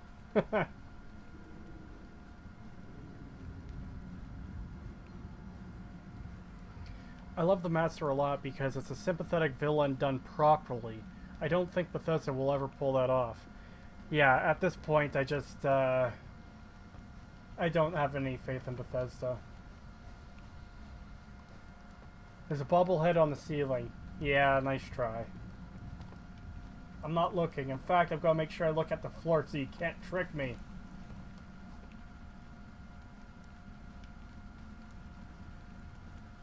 But no, Thomas Beckett said there was a skill book around here somewhere, but I can't find it.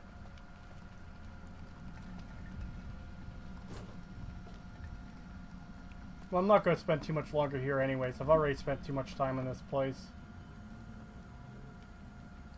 There's no bobblehead in this game, just snow globes. No, I know.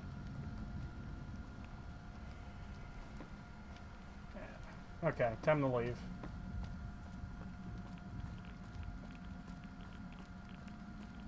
Maybe you already grabbed it.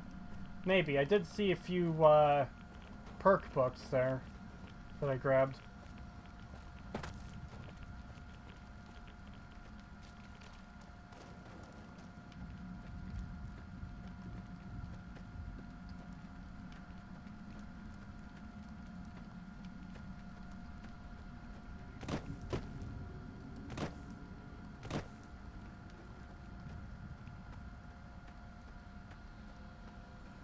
Oh yeah, I saw the radiation suit.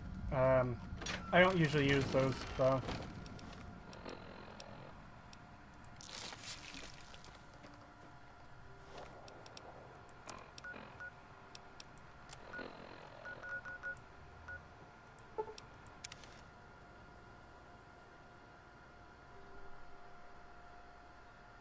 Yeah, I know there's no bobbleheads. I was teasing, because Matson used bobbleheads as loot for an argument of Fallout 3 being good. Yeah, the loot argument was really weird. I still don't understand that. Like, the thing that bugs me the most about that argument is, like... Careful. They got spies all over.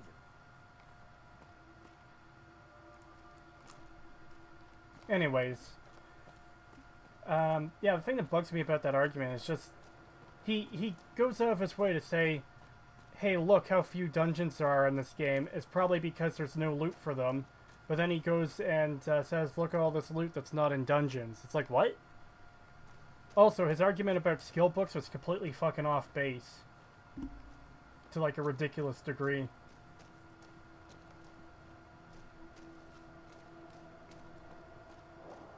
There's actually a lot of dungeons with loot in Fallout New Vegas. Yeah.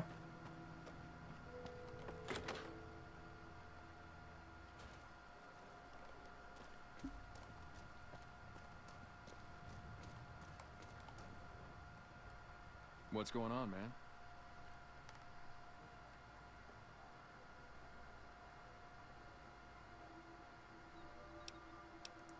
Sure I know him. What do you want with him?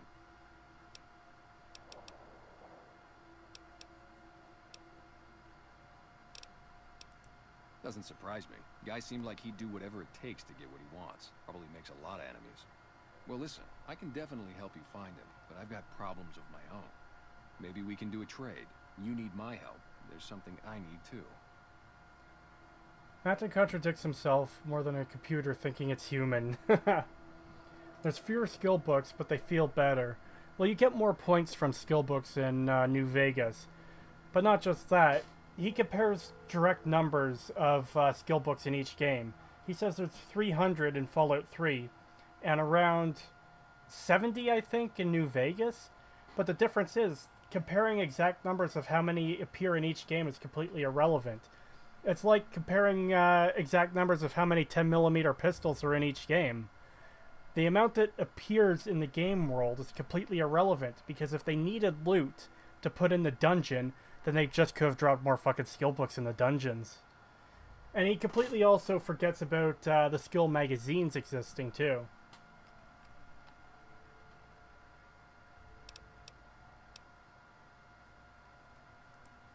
Later. Oh, right, I was supposed to ask him about... What's going on, man? Novak? It's home for me now. I want that to be for good. I like it here, and I've left too many homes behind. But the only resource we got here is junk. Without that, people wouldn't have anything to trade. They'd all have to leave. We get most of it up the road from the old rocket test site, but a bunch of ghouls showed up one day and took it over. We can't get in there now. A small line from this character explains what this town does to keep going. They scavenge junk from the rocket test site. It's how they keep food on the table. There's nothing like this. Sorry, I shouldn't say nothing. There's very, very little like this in Fallout 3. Matton would try to make Ride the Hell Retribution sex scenes look like Shakespeare. I mean, they already look like Shakespeare in comparison to his fucking Fallout 3 is better than you think video.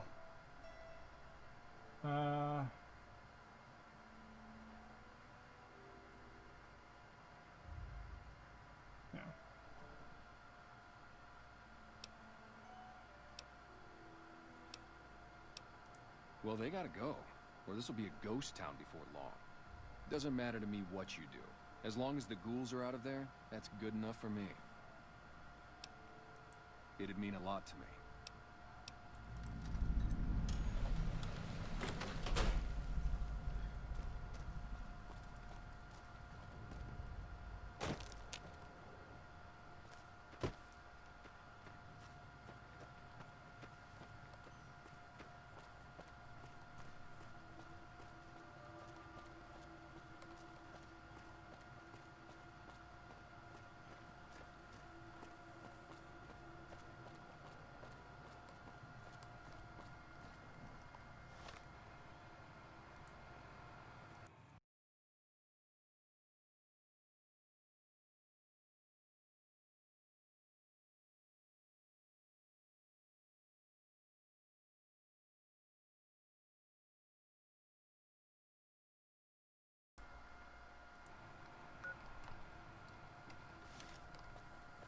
Giving me bobbleheads won't make me think Colonel Autumn isn't a shitty villain.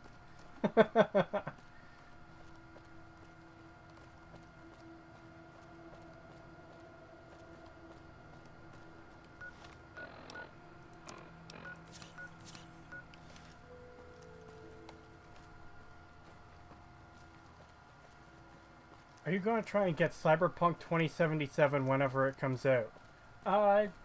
Yeah. I've got a vague interest in it, and it could be interesting to play for the channel.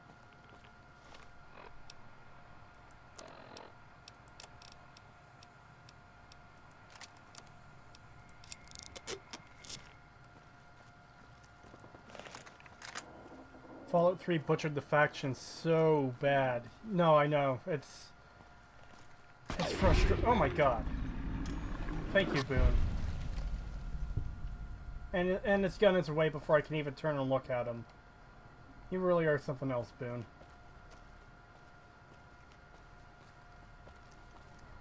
Yeah, Cyberpunk 2077 does have good potential.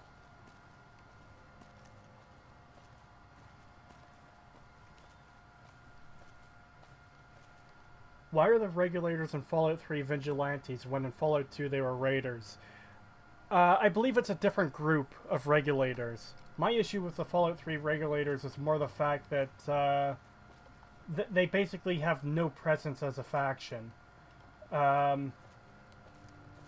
Like, you can get that perk, the Lawbringer perk, where you collect body parts of evil karma characters and bring them to them, which is something, I suppose.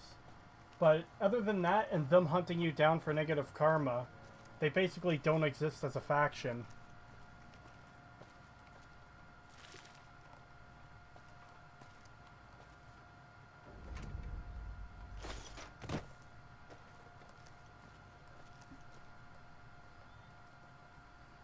I don't care how hyped it is, I just want it to be good. Yeah, I know, I'm at that point too. The hype machine means nothing if the final product isn't good. And the unfortunate part is a lot of people will be taken in by the hype machine. They will assume it, many people will assume that it's good because, oh my god, I'm so hyped for this. Oh, I didn't mean to take that shit.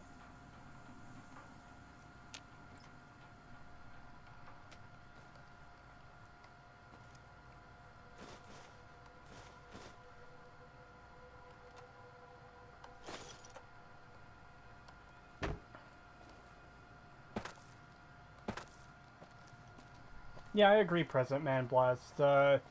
Original factions in the game not being retread would have been good.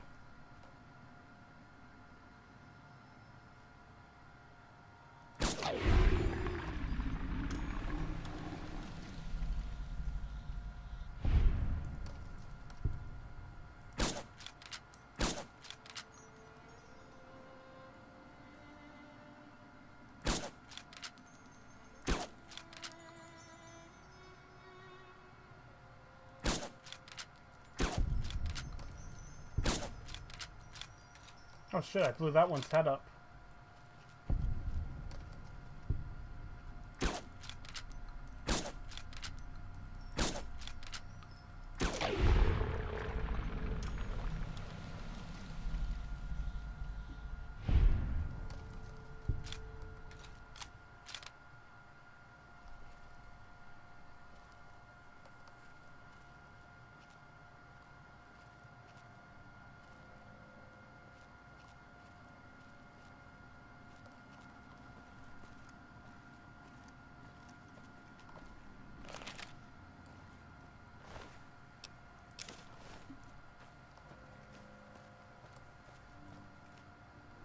To be fair, Bethesda and BioWare used to be to make good games too. You never know when a good company might become corrupt. Yeah, that's the thing, is I used to be a huge fan of Bethesda, and seeing how far they've fallen it's just depressing.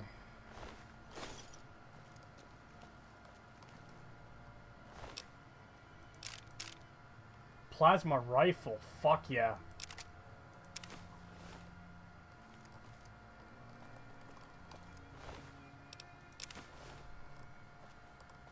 Okay, now I need you to carry some shit, Boone. Fine by me.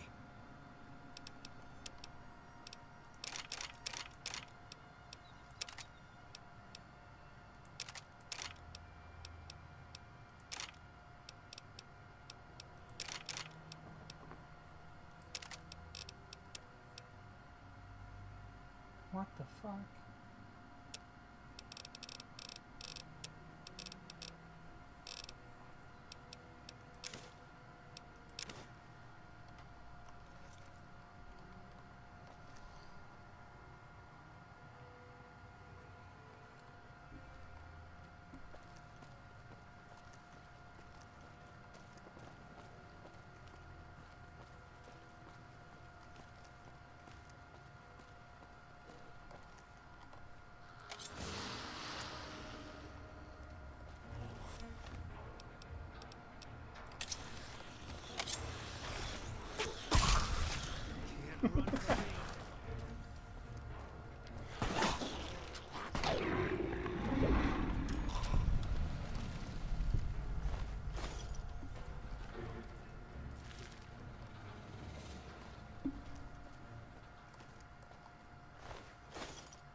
In case you aren't aware, Daggerfall is free on Bethesda's site.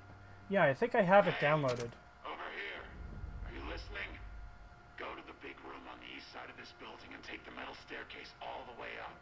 And hurry. Stop wasting time.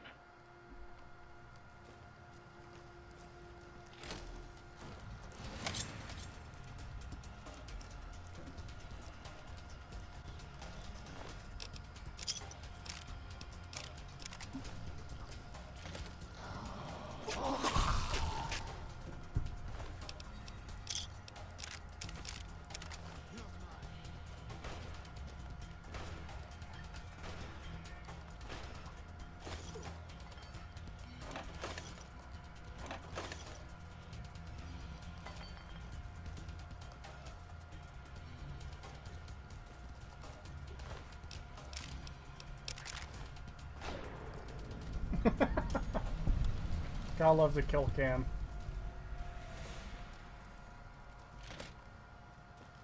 Okay, I think I went the wrong way.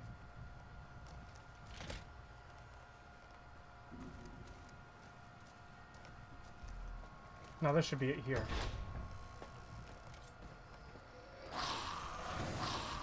God, that's terrifying.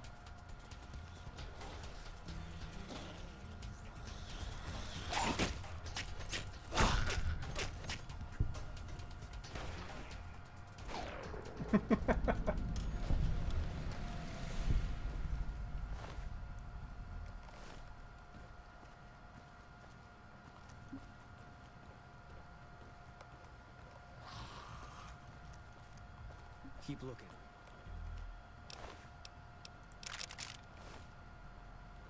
God damn it.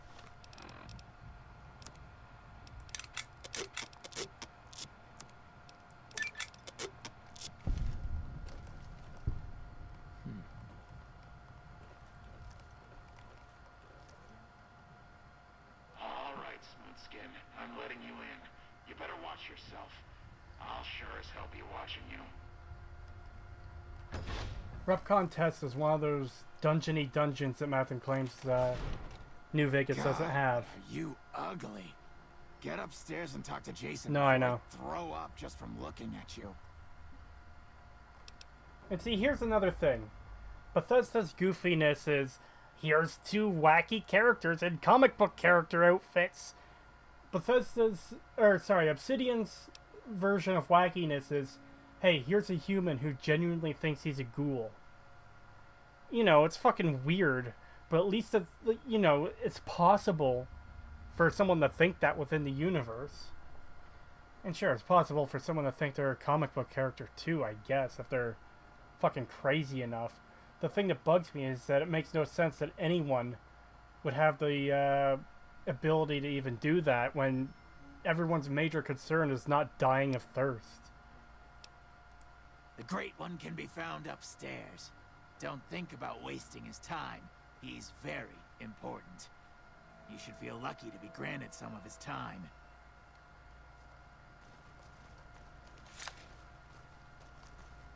I guess we're going this way. Hey. Hey.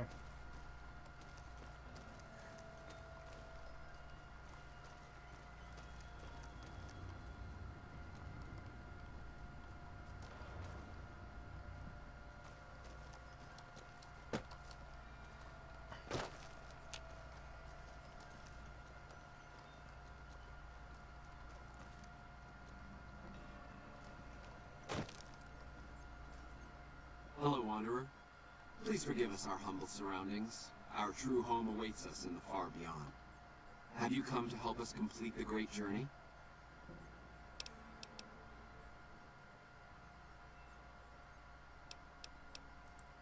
We wish to escape the barbarity of the wasteland, especially the violence and bigotry of its human inhabitants. The Creator has promised to my flock a new land, a place of safety and healing, a paradise in the far beyond. Preparations for the great journey were nearly complete when the demons appeared. The demons appeared from nowhere, except it might be more accurate to say they never actually appeared at all. The demons are invisible. Where one of them stands, the most one sees is the air shimmering like sunlight on water. They set upon us as we were on our way to worship one morning. We had just entered the basement. My flock fought bravely and killed a few, but at such cost. Nearly half of us died or went missing. The rest of us retreated up here.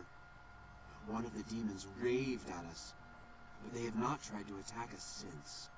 Still, their demonic presence brought all progress towards the great journey to a standstill. But now you have come. Once again, the Creator has sent a human to help us across a seemingly insurmountable obstacle. And here's another interesting thing, too. In the original Fallout, people thought the Deathclaws were basically demons originally because they didn't know what the Deathclaws even were back then.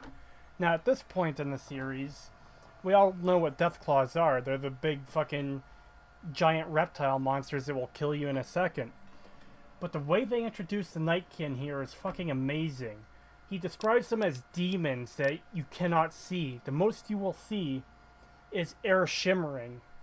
And that is a fucking creepy description, an invisible enemy that's the only telltale sign of them you'll have is the air shimmering. That's a really good fucking setup. And yeah, Thomas, yeah. Yes, over the intercom. Threats of death should we step outside. Guarantees of safety should we stay locked away. It went on for hours, and did not always make sense. But that was the first day only. Since then, silence. Will you drive away the demons, Wanderer? Now, if this was a Bethesda game, driving away the demons would mean kill all the Nightkin in the basement. Kill all the monsters in the basement. This game, it presents you an option that both groups are groups you have to deal with. There's no other way to put it. You can solve the conflict peacefully between these two factions. Praise the Creator. Bless you, Wanderer. Bless us all. As soon as the underground has been rid of demons, preparations for the great journey can resume.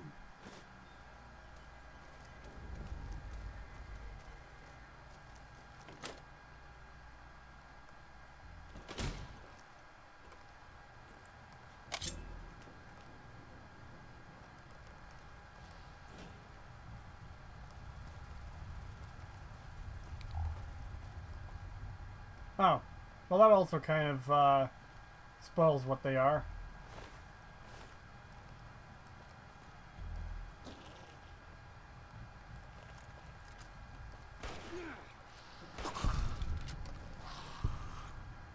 Good work, Boone.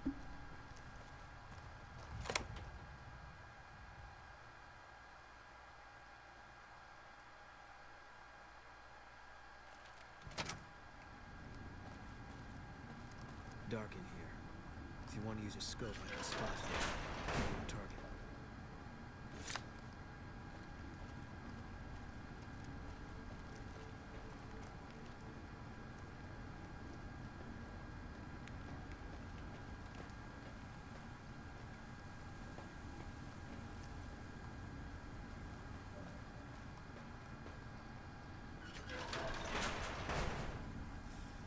What's that, Antler?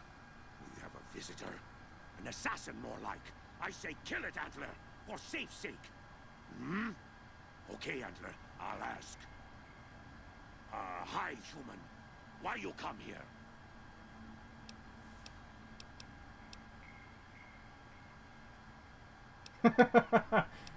And look at the options here, too.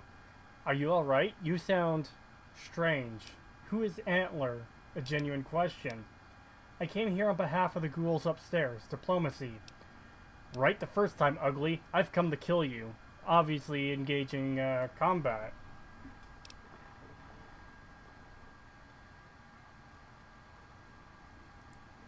A human who is friend to ghouls? Suspicious.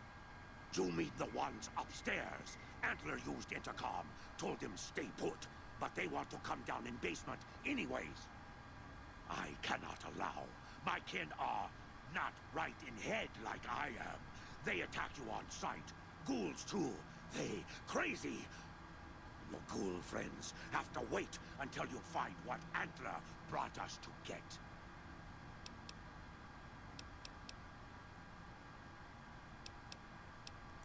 Good. Antler brought us here for a reason. Why was that, Antler? Right. A piece of paper. Shipment invoice. Hundreds of stealth boys sent here a long time ago. But stealth boys must be in the one room. One we don't search yet. The one we can't search. Fun fact, if you move or shoot Antler, Davison will turn hostile. Yeah, I know. And that's such a great detail, too. Because if it was in a Bethesda game, they wouldn't have done that. Yes, Antler says we leave here as soon as we get stealth boys. Let me give you key. Antler had me lock the door. The ghoul inside, not expecting a human. Maybe he don't shoot you. Maybe he will.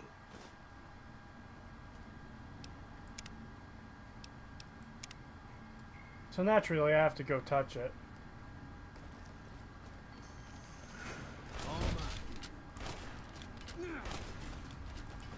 That is a great fucking detail. And it's such a little thing, too.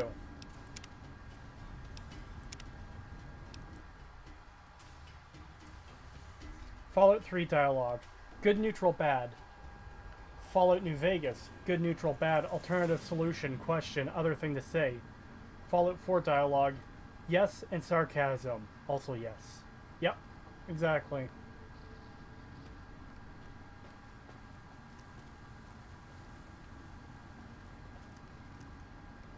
And yeah, that's a good point again, President Manblast.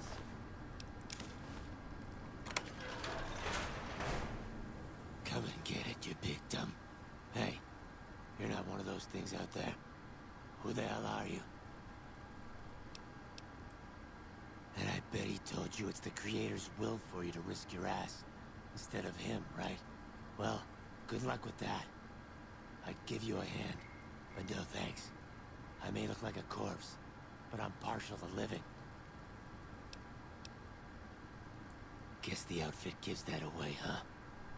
I never did buy into that religious mumbo-jumbo with the robes and all that shit. It gets lonely out in the wastes, okay? And I don't have to tell you, that Bright's group has got some fine-looking ghoulettes in it. Or maybe I would have to tell you. Anyway, I helped them out, and they kept me supplied with ammo and pleasant company.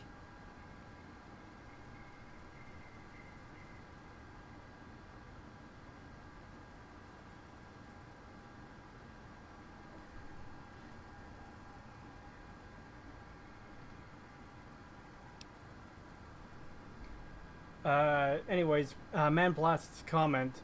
It's nice that, despite being funny, the intention behind Davison's behavior is to convey his madness, as opposed to just be a ha-ha funny stupid mutant moment. Yeah.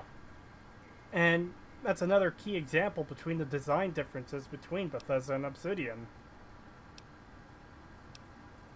How can I help you get out of this room? Huh. Well, you're polite. I'll give you that. If this was just between you and me, I'd do as you ask. But it's not. I had a friend with me when those mutant bastards came out of nowheres. She panicked and ran the wrong direction. Further into the basement. She's probably dead. But I ain't leaving until I know for sure. I'd have gone looking myself, except I wouldn't last a minute out there. You, on the other hand, seem pretty resourceful. Find my friend, and I'll get out of your way. Thanks. Let me know what you find out. Here's hoping she's okay. Okay, and here's another evolution on the design of this quest. You talk to Jason Bright. He tells you to go to the basement and clear out all the monsters. You go down there only to find out they're not monsters, they're just nightkin with a goal, a purpose. They're not necessarily evil. It's just that most of Davison's kin are insane. And you can find a way to peacefully solve this. But then you come into the room he needs you to go into, and here's Harlan. And he has his own reason. You know, he wants to save his friend. He can't escape on his own because Nightkin will kill him. And Davison won't get out of your way because he's here for a purpose. Did you find my friend? I'm not... And with this guy, you need to come into the room, but he won't let you. Now, with both characters, you have the option, looks like I have to kill you. But you also have the option of solving it peacefully.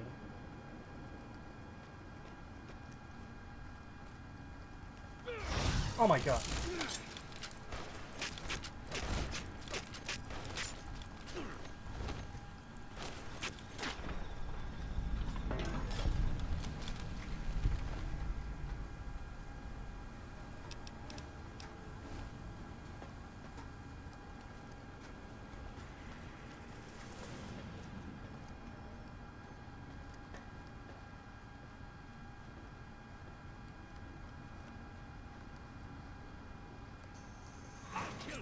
Can't run from me.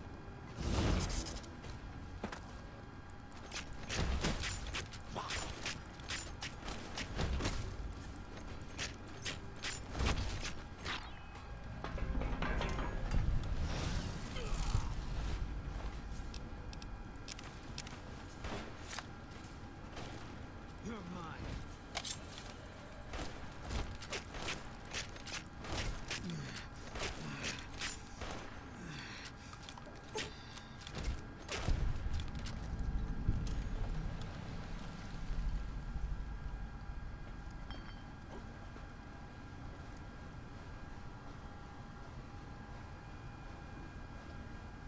One thing I love about this game is that the Nightkin are the result of their actions, which can be seen in... Thanks for interrupting me, asshole. Which can be seen in Fallout 1. Yeah.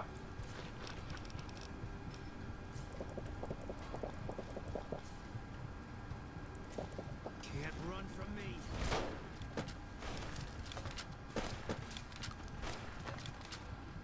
Oh god.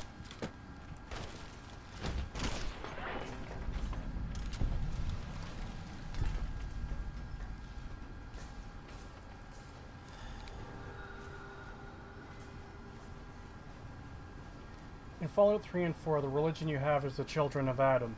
But how do they survive all the radiation they take in? That's one of the most frustrating things about those games to me. Professor Cornhole just sits in the fucking puddle all day, taking in radiation that would kill you in a few minutes. And followers of Adam in the Glowing Sea This place is just bombarding radiation constantly, and there's just no issue for them. It's fucking stupid. Fallout New Vegas has a character that dies of radiation. Well, that has died of radiation, and they account for it properly.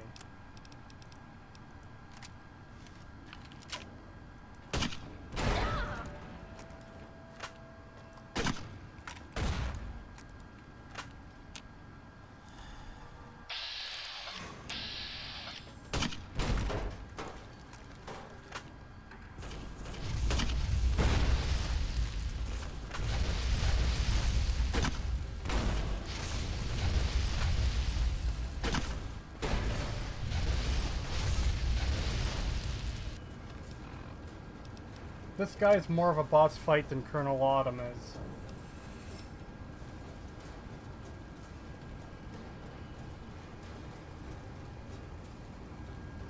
Professor Cornhole just injects himself with whatever stuff Colonel Autumn had. Yeah. Fallout 4 Far Harbor, the children of Adam are shown to be somehow immune to radiation and can even heal your radiation. Doesn't that contradict their entire ideology?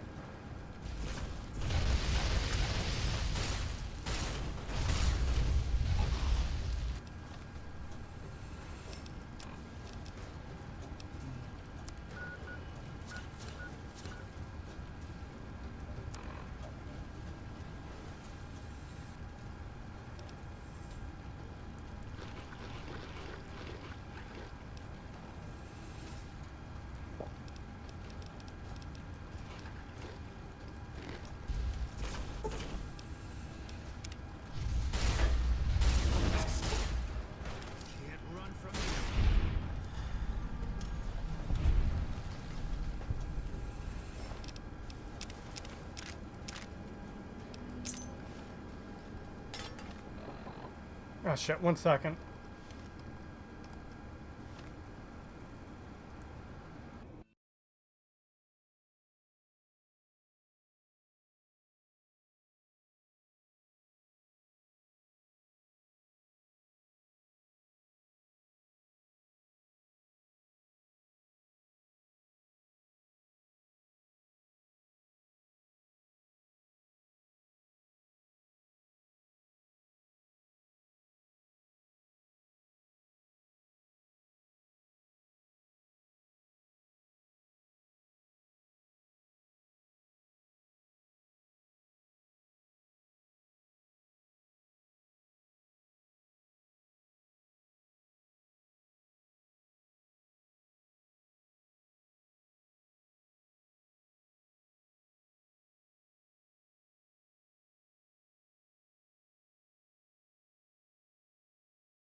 Sorry about that, I'm back.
right, right away.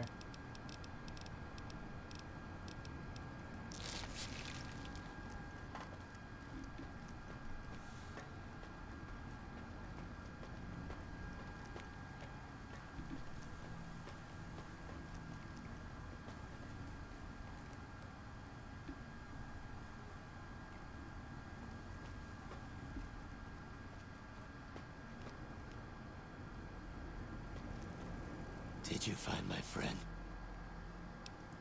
I see. Well, spare me the details. Damn it. I'm gonna miss that crooked yellow smile. Alright. You did your part, so I'll do mine. Look around up here if you want. I'm gonna make a break for topside.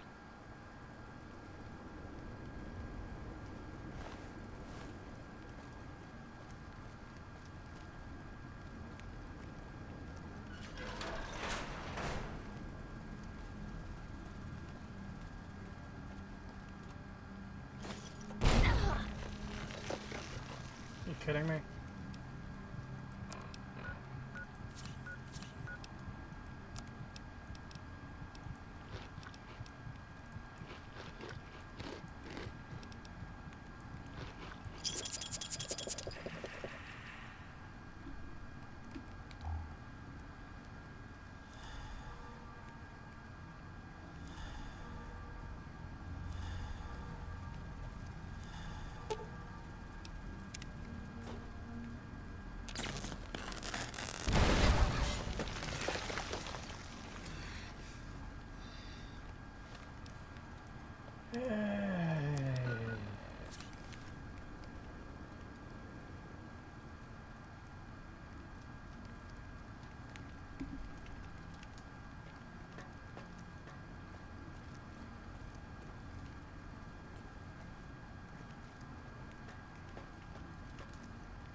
Yep.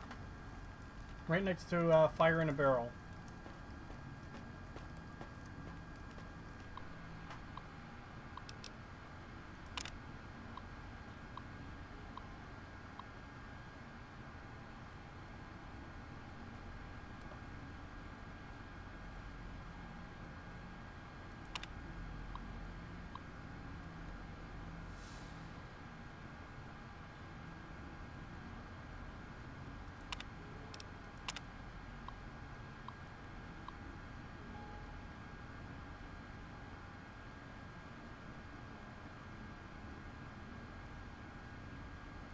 Oh shit, someone was using stealth boys to cop a feel.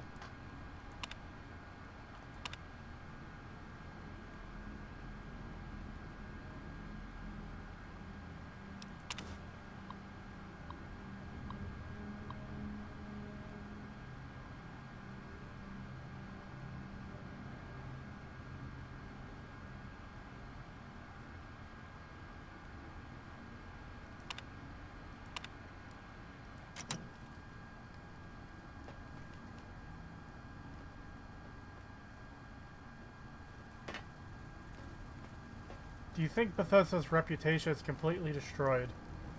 No, unfortunately. They had a lot of blunders with 76, but ultimately they still have their core fan base. And that's unlikely to change.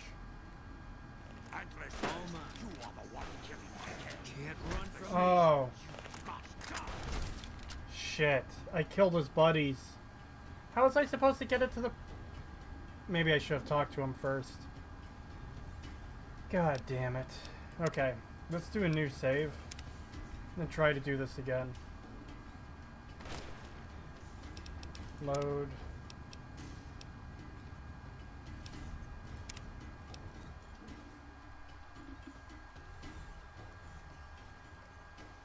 Okay.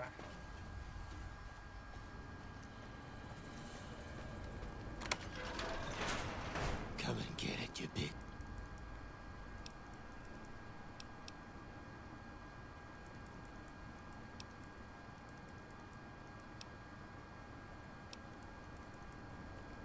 Maybe if I talk to Buddy first.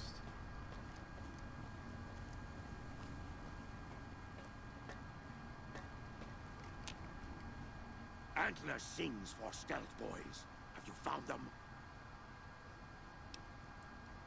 Ah, damn, I do have to sneak past them. Yes, this is why you rotate saves.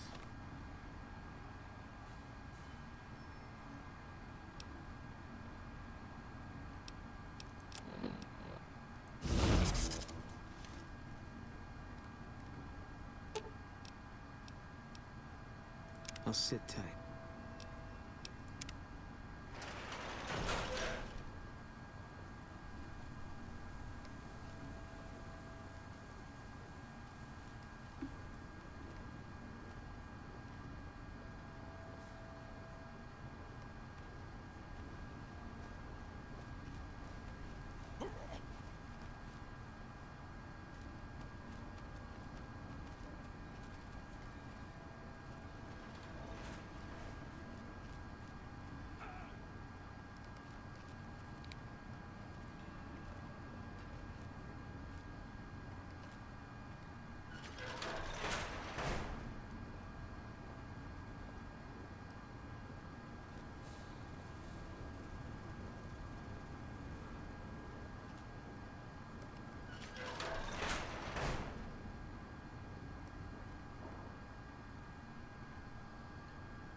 Bethesda still has many fans.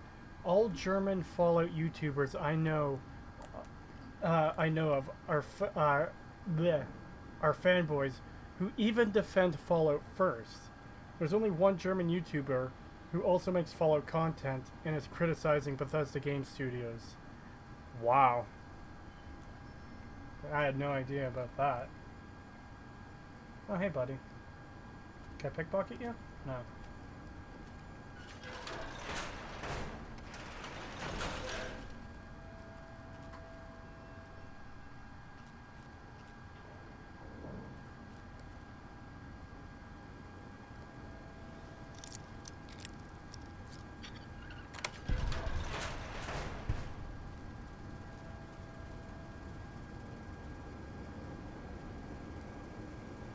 Oh, this door requires a key. I think I could blow up a generator though, no?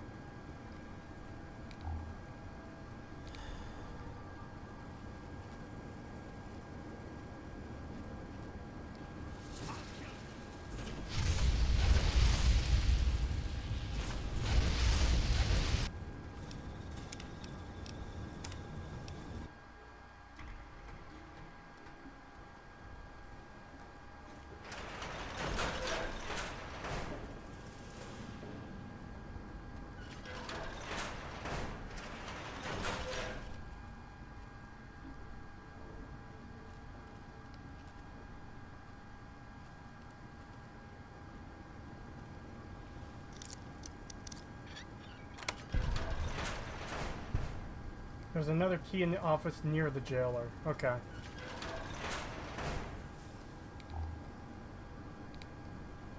Guess I have to go back up then.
Logan Looker. If you're to start making Fallout lore videos, all you'd really have to do is research on the topic and script it out. Once you do that, then get an audio recording program and a microphone. I use Audacity for recording. And then you get a video editing program. There's plenty out there. Okay.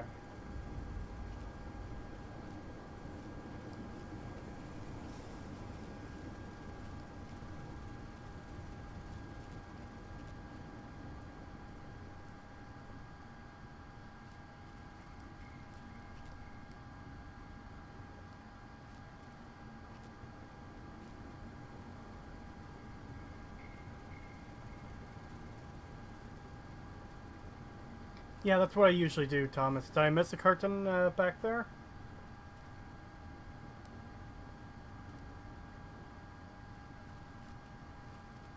It's kind of too late to go back anyways.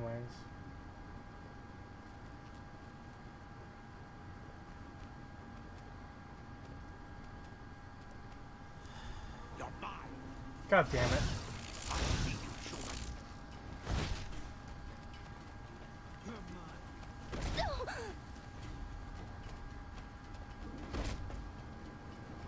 Did you find my friend? Yes, I did.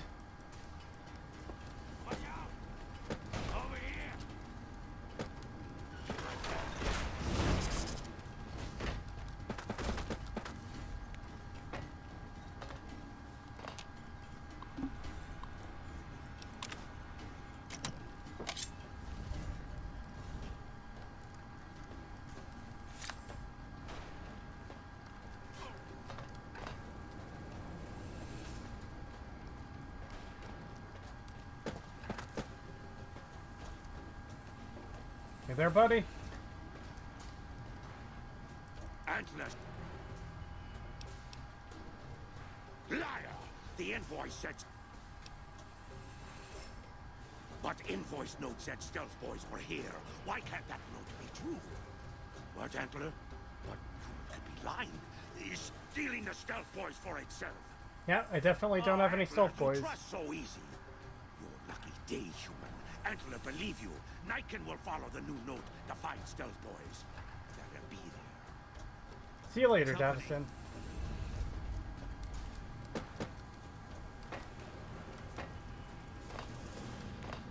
Alright, Boone. Well, hey, they don't seem hostile anymore. And look at that, he actually took Antler. Holy shit.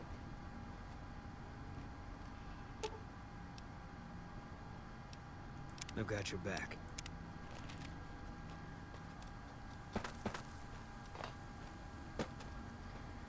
A big issue with TES lore is that it's hard to define in canon TES. This leads to loads of information that exists that isn't actually confirmed as true. No, I know, I was talking about that earlier. Bethesda uses the unreliable narrator thing with basically all of their lore. Because most of their lore is presented in lore books or directly by characters. Really? Respawns?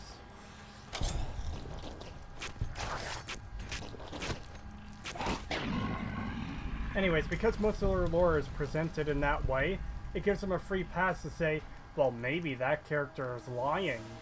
So they could just do whatever they want with the lore. And like, it's a kind of a good idea on paper because it gives you freedom for writing. But the problem is that when things start conflicting with each other, people start questioning it, and the big issue is when the games start contradicting each other. Where the fuck is Bright? Is the way clear? The demons are gone. Praise the Creator, and bless you, Wanderer. The way is clear. I will lead my flock through the basement to the sacred site. I hope you will come find us there, Wanderer. There is much to be done. Now, I missed a step of this quest when describing it earlier. When you're first sent on this quest, you're just sent to clear the place of ghouls, which you could have easily done just by killing all these guys. But then, Jason, you find out the ghouls are actually friendly. Then you find out there's demons in the basement. Then all the stuff I talked about earlier. Fucking Mars attacks.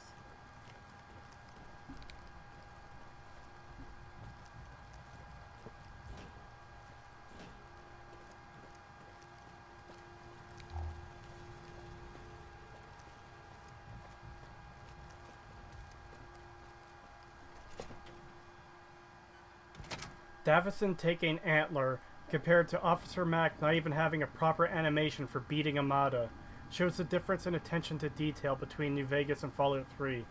Oh yeah, there's an near infinite amount of examples.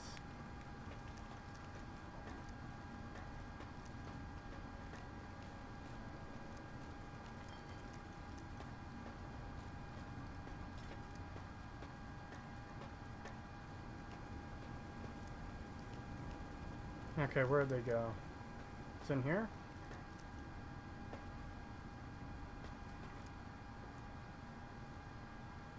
I feel like I'm missing something.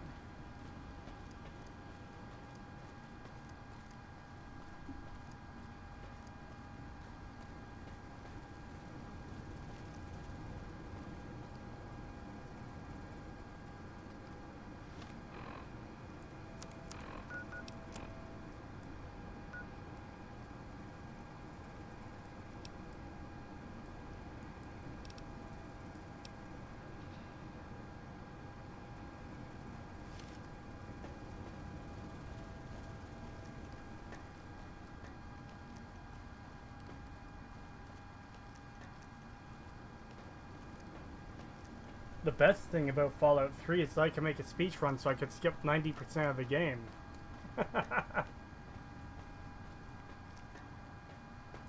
The books in TES are such an atrocious way of storytelling. Yeah, no. I like the idea of lore being presented in books. I just think Bethesda's pretty lazy about it. Like, they should have established lore. There's no reason why they can't.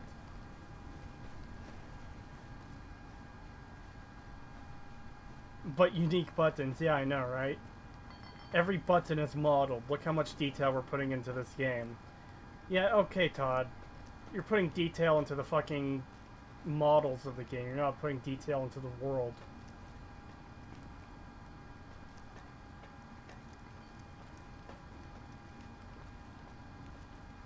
Okay, I'm getting a bit lost here. I know they sent me down here, but... Wait, which quest do I have tracked? Aha. Fuck. Not trying to sound pessimistic, but I doubt this channel is going to get 1 million subs. Well, that's not really pessimistic, that's just kind of realistic. Like, 1 million subs, that's a lot of people have following you. I suppose it's possible, but it's not necessarily a goal.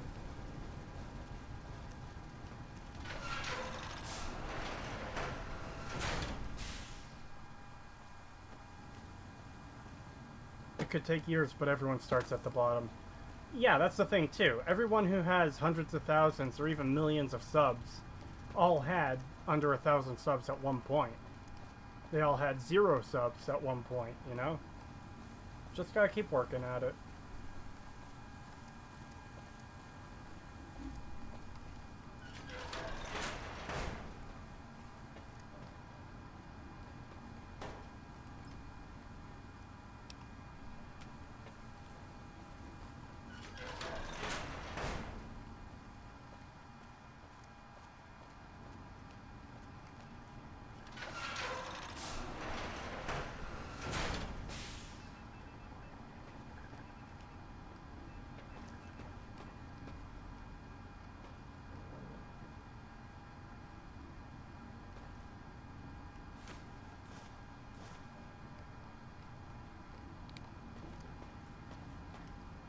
I waited to speak with you one last time before I descended to the launch pad, Wanderer.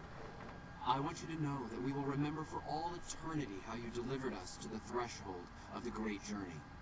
Our preparations are nearly complete. but the rockets that will carry us to salvation are yet missing vital components. If you would still help us, Wanderer, speak to Chris. He can tell you what is missing. There is no way that we can thank you enough, Wanderer. Your arrival here was a blessing. We will remember you always. There is no way that we can thank you enough, Wanderer. Your arrival here was a blessing. We will remember you always.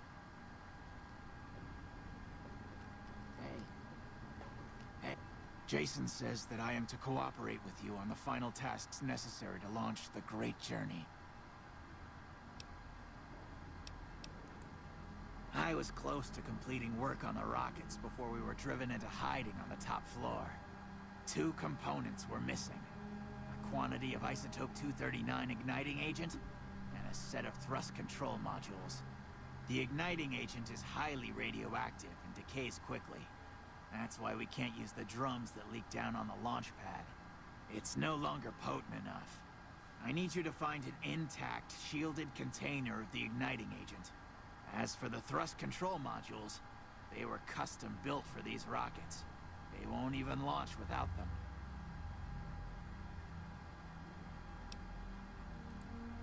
Very well. We don't need a huge amount. 2 to 3 liters should be enough. Repcon has been ransacked so many times by scavengers, it's hard to know where the components might turn up. If they turn up. Jason has mentioned some industrial ruins to the east that are supposed to be highly radioactive.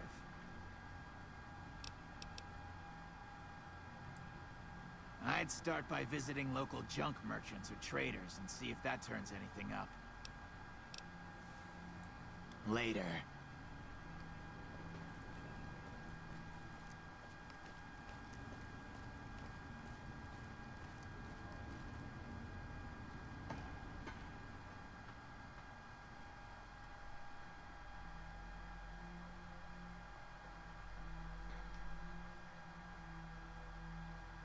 I think the best way to compare this quest is to Galaxy News Radio in Fallout 3. Now if you take that quest, Three Dog wants his radio station working so he can fight his good fight. It makes sense. What's his mission for you to do? Grab an item for a dungeon and install it in another location. There's no conflict to solve between groups. There's no interesting moral quandary or anything. It's just, hey, go do this thing for me. In this quest, you're sent on a similar mission. Go do this thing for me. But the thing evolves and changes.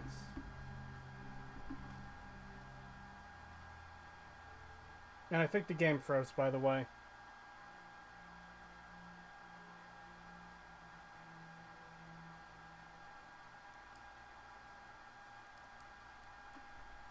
Yeah, I think the game froze.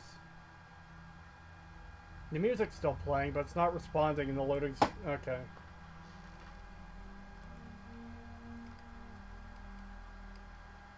One second.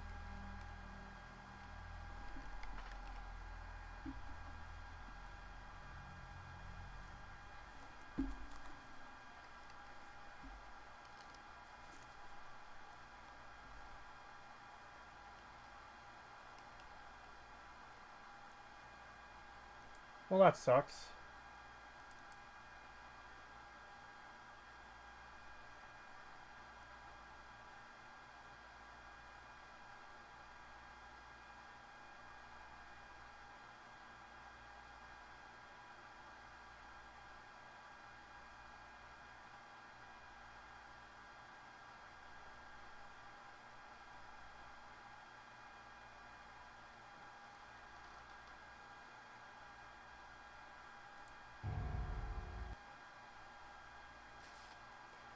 Sorry, everyone.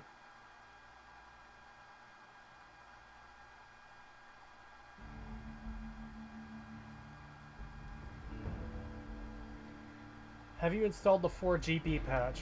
No, I haven't. I'm not running any mods on this.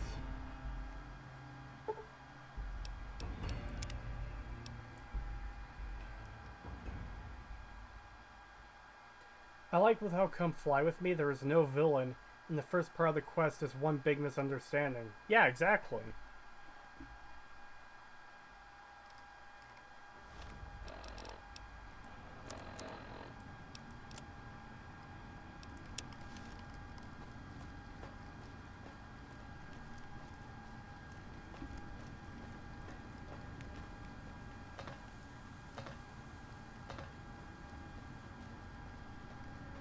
Oh, that's too far.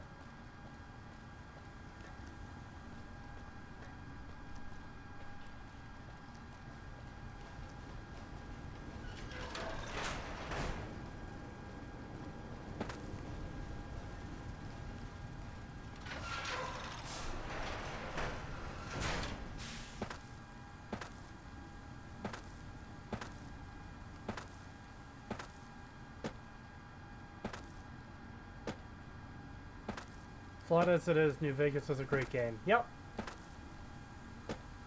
I find it funny, the people who respond to my response to Many a True Nerd.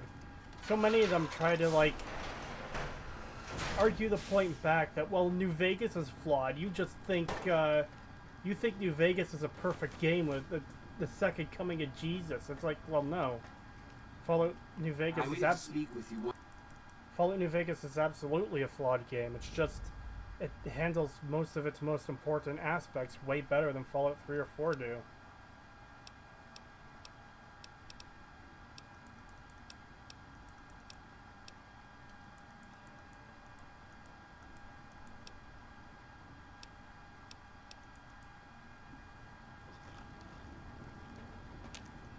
Jason says that I...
How you doing?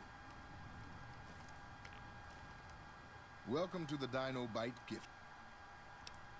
Well, there's T-Rex figurines, of course. That's our bread and butter. We also have an assortment of the Repcon factory souvenirs, rockets, things of that nature. They're scale replicas of the real thing. Very detailed. Got a liquid in them that makes them glow. From what I hear, Repcon used to give them out on tours of their HQ up in Henderson. But I guess they had to stop after the first few kids thought they were filled with Nuka-Cola and drank it down. The papers had a name for the condition and everything. They called it the Repcon shakes. Those were bad times for Robco. Well, they unloaded what they had left on the Dino Bite as a tax write-off, but that was before my time. Plenty of demand for them, seeing as how they're one-of-a-kind collector's items, but I might still have some in back.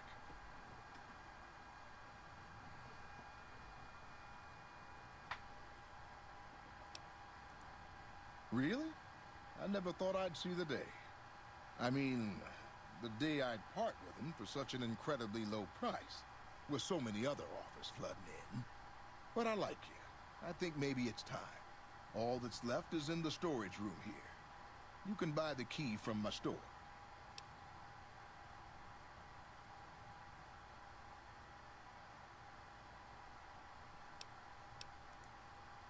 Okay, I admit it.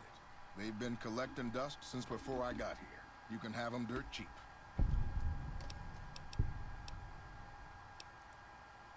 Sure thing. Have a look.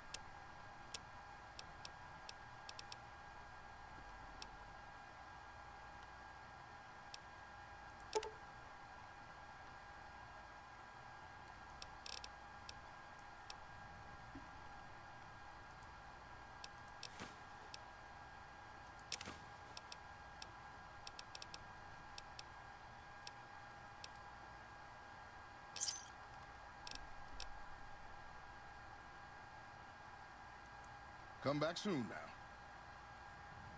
Welcome back. Can I get you anything? Come back soon. Oh my god. Yes, I'll just close the door.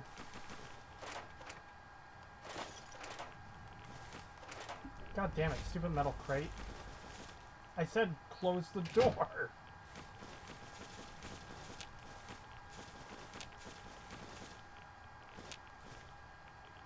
Boone runic. Oh!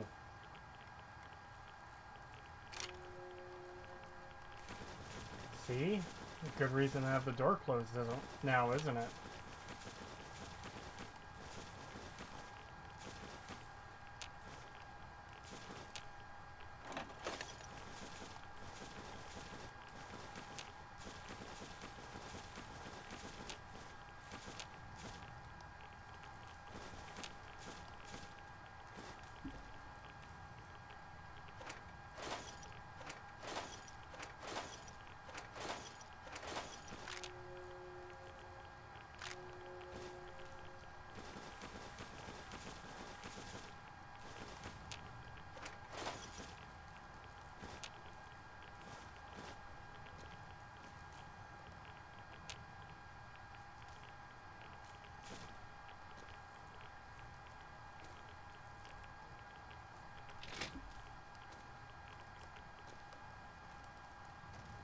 Oh, he's got... Oh, there he is. Yes, hello. Hey, you came back. Must be... Welcome back. Can I... I definitely didn't steal all of your little dinosaurs. Honest.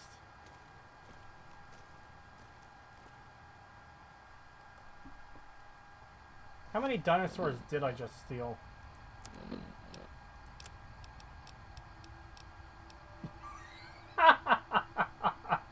£28 worth of tiny dino. I'll come back for those later.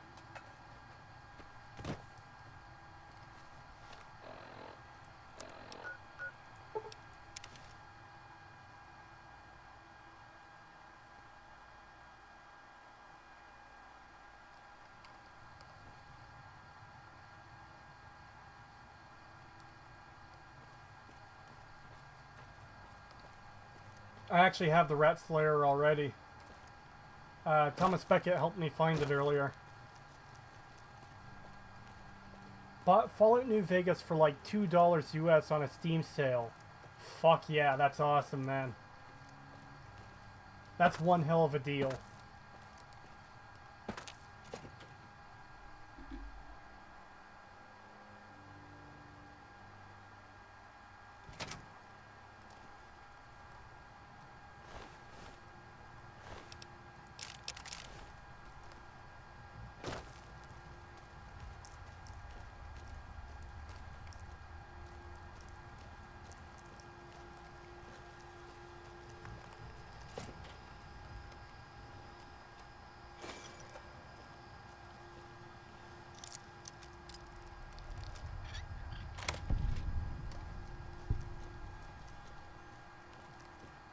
Arcanum for $5.24 Canadian dollars is good too. You're not gonna let me forget.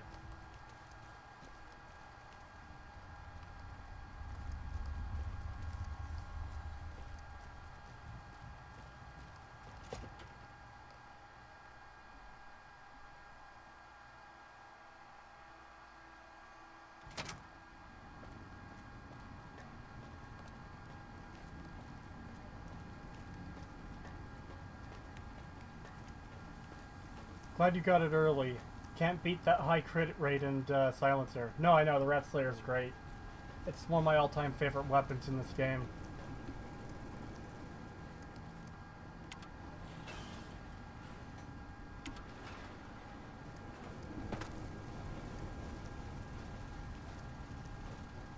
I'm not letting you forget. No, I noticed.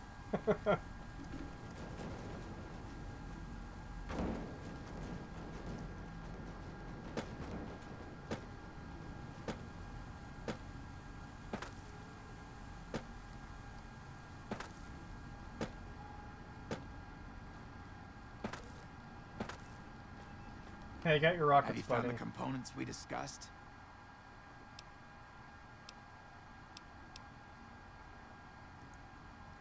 Yes, that's isotope 239, all right. And there's enough here to launch the rockets. Now all I need is the thrust control modules.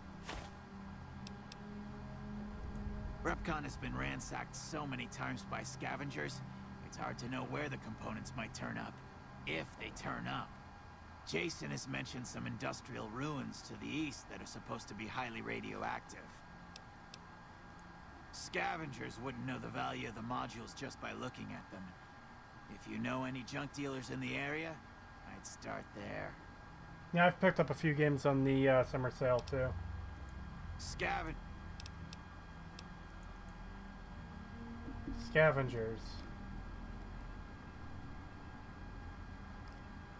Huh.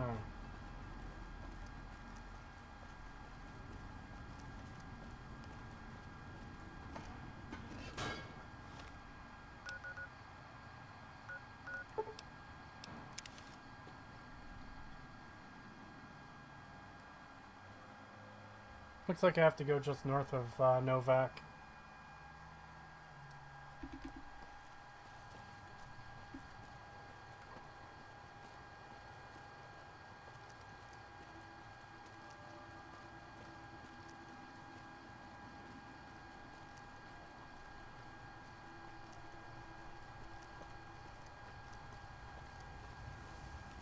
Can I name my least favorite Bethesda quest? Of course.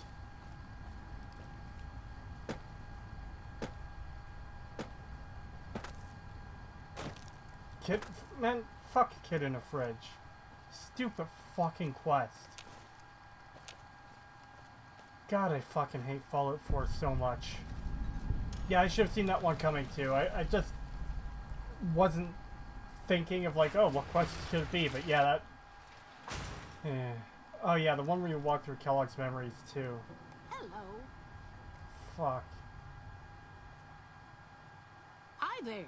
I'm Old Lady Gibson, or so they tell me. I've got odds and ends for sale, and I'm pretty good at fixing. You might have noticed. As it so happens, I do have some thrust modules, but they're expensive. 500 caps worth of expensive.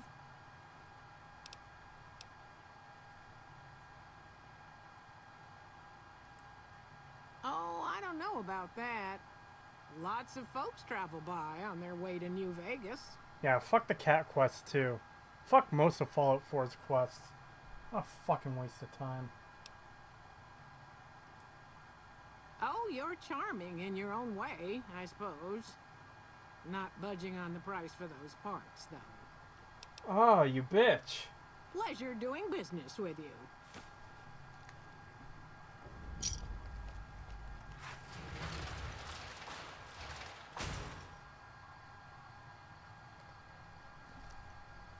A little northwest of Old Lady Mel Gibson's scrapyard, you'll find Mel Gibson's shop. Northwest. Yeah, there's... Oh, that's Repcon.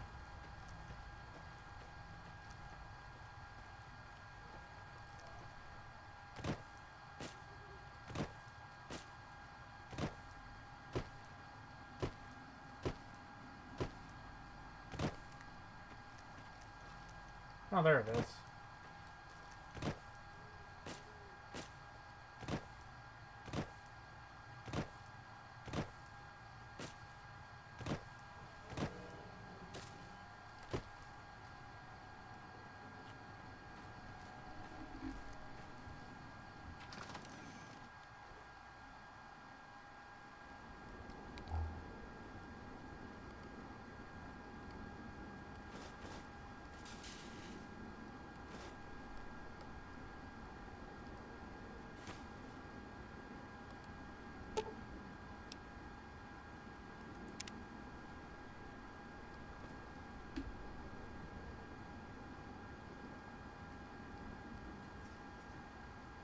Rest in peace, buddy. It's a finger.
I appreciate it, Logan, but it's fine.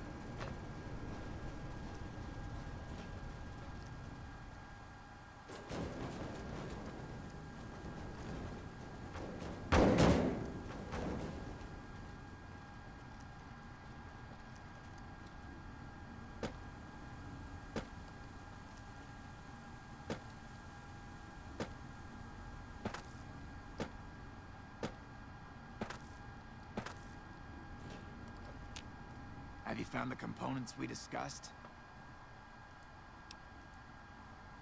Indeed you did. And they seem to be in excellent condition. Yes, I'll tell Jason that the great journey can begin. We have everything we need to launch the rockets, Jason. The great journey can begin.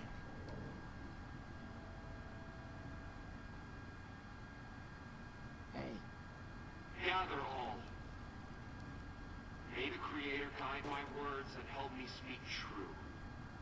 The Almighty Creator has seen fit to answer our prayers. The time has come for us to board the rockets and begin the great journey. Though it may seem that all humans despise us, the Creator has seen fit to instruct us differently. The journey ahead would have been impossible if not for the intercession of two human friends, one new, the other a long, abiding companion. To our new friend, we say thanks, and promise never to forget how he cleared from our path the demons who sought to stay our journey. But to Chris, we owe more than thanks. Chris, you have made this great journey a reality. From this moment forward, you will be remembered as the saint of the great journey. We shall never forget you. I ask that you forgive us, Chris, and give us your blessing. And we bestow ours upon you. Seekers, board the rockets. Take your seats. The great journey awaits. To the promised land we go. To the far beyond. Morning. Good morning. Hey. So, how you feel about this, Chris? Did you hear him? My God, you were right all along. I'm no ghoul. They were just using me. You're pathetic. No wonder they're leaving you behind. They'd take you if they could, Chris, but you'd die. And dying would be worse than this? Used up and thrown away like garbage? They're gonna revere you as a saint. Oh, so I've redeemed the human race, is that it? What a crock. The human race can't stand me. So, you want me to accompany you on your adventures across the wasteland, is that it? Life among humans again? That's what you're suggesting? I guess it's the only chance I've got. Maybe it'll be different this time. I was never a saint before. I can't believe I'm agreeing to this, but I'll give it a try. You go launch the rockets. I'm on my way to Novak.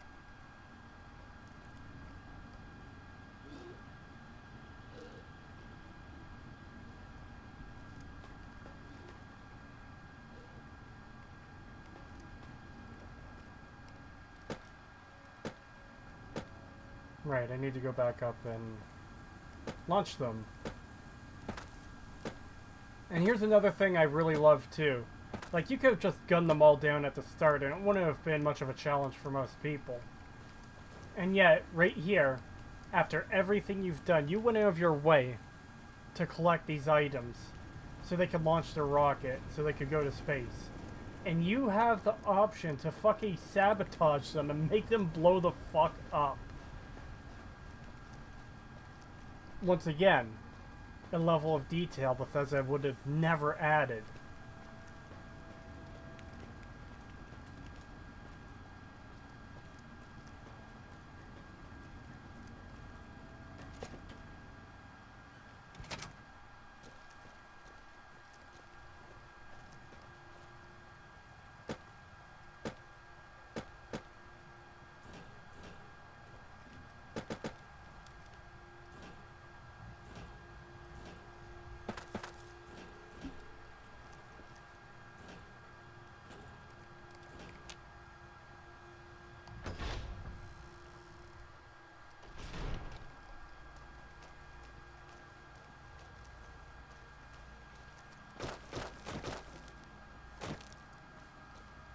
Yeah, exactly. There's all this time to fucking destroy them. But they give you the, like, one of the most cruel options right at the end. They're on the brink of reaching their dream. And you can fuck it up. Ah.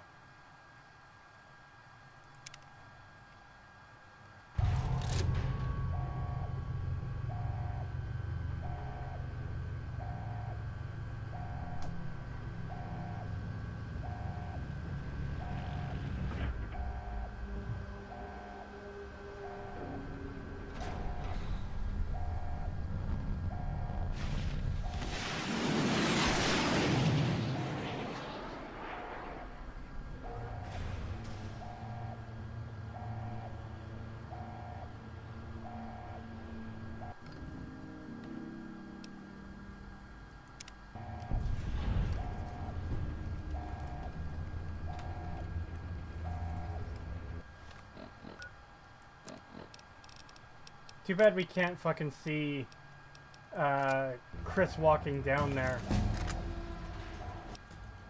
Oh. Okay then.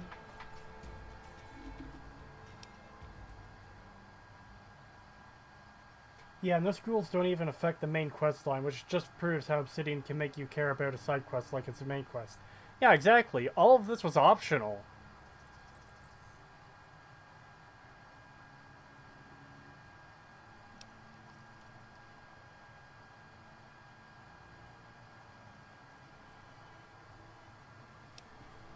Each decision hinged on your choices, unlike Fallout 3. Yeah, it's exactly like I said earlier. If this was a quest in Fallout 3, you would have just cleared out generic ghouls in a dungeon and be done with it. Or, once you got to Jason Bright, he would have told you to clear out generic nightkin or super mutants in the basement, and that would have been the end of it. And it's stuff like that that people praise this game over Fallout 3 and 4. And like I said earlier, people come to my videos to try and say, well, New Vegas is flawed, it has issues. Yeah, it does. But then it does shit like this, when all Bethesda would do with it is go kill some enemies on a dungeon. And I just don't understand how people don't see those differences. Like, one of the best examples I could think of, off the top of my head, is a quest in Fallout 4. The one at Trudy's Diner. I forget the name of it. But here's a quest of two opposing groups. There's a drug dealer who wants his money, and then there's the mother and son who are running this diner, and they don't want to get killed and don't have the money to pay. If Obsidian had made this quest, it would be so detailed. There'd be so much you can do in relation to this quest. But since Bethesda did it, it's a quest that's over and done with in about a minute or two, if you're lucky. And that's it.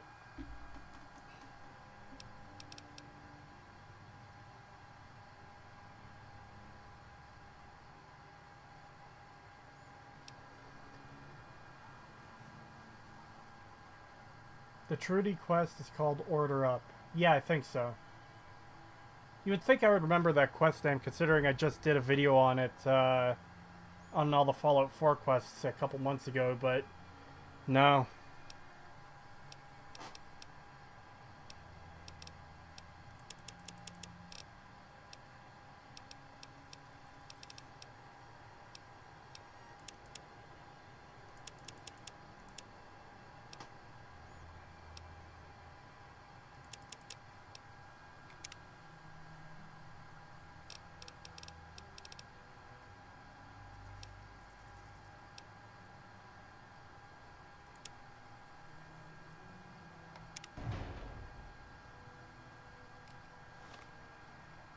And I believe I can fast travel from here. Oh!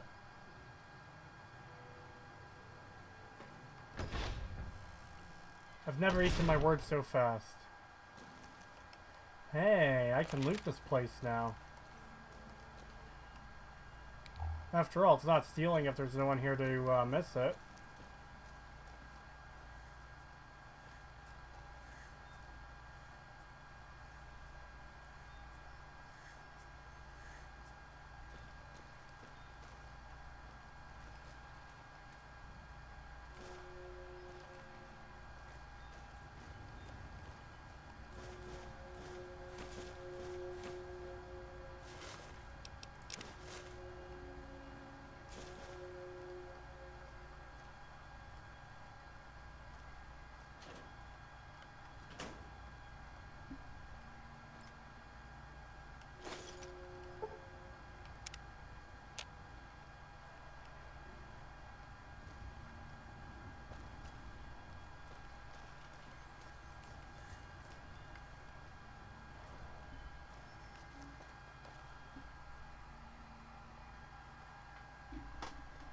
New Vegas centers on community and exploring all sides, no matter how messed up they are.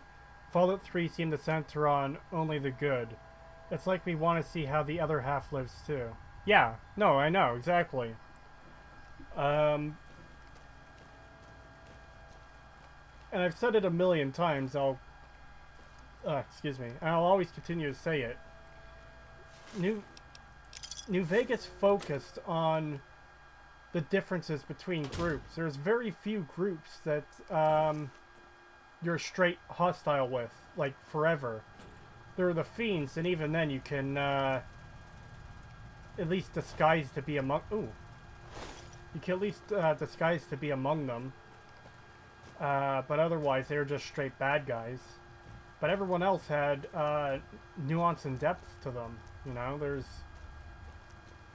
things every group has their own goals, motivations, ideas.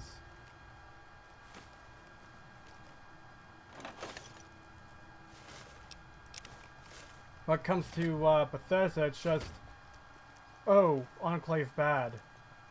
Just kill the Enclave. Oh, Talon Company bad. You know?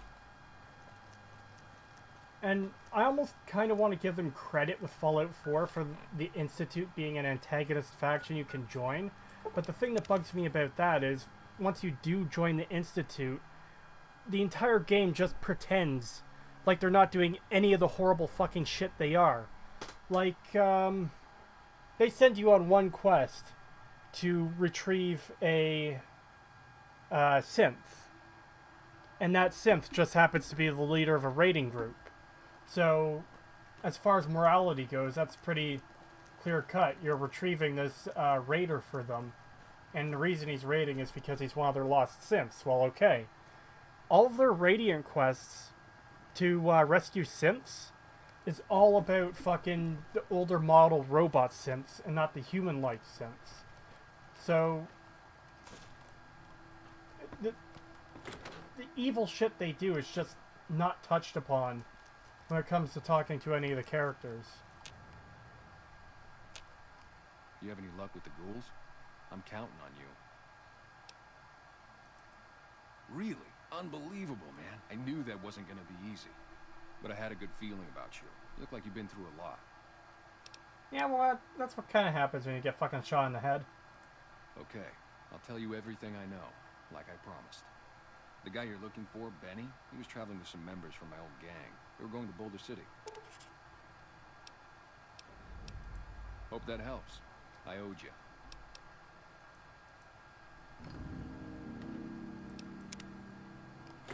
So I think I'm going to deal with the cons at Boulder City, then I'm going to end the stream. I'd definitely like to go on longer. It's only 9 o'clock, but the heat is really fucking killing me right now. Like, even just sitting here, I'm sweating away. So I need to get the air conditioner on and cool down. Because this is murder, man, this heat. I fucking hate it.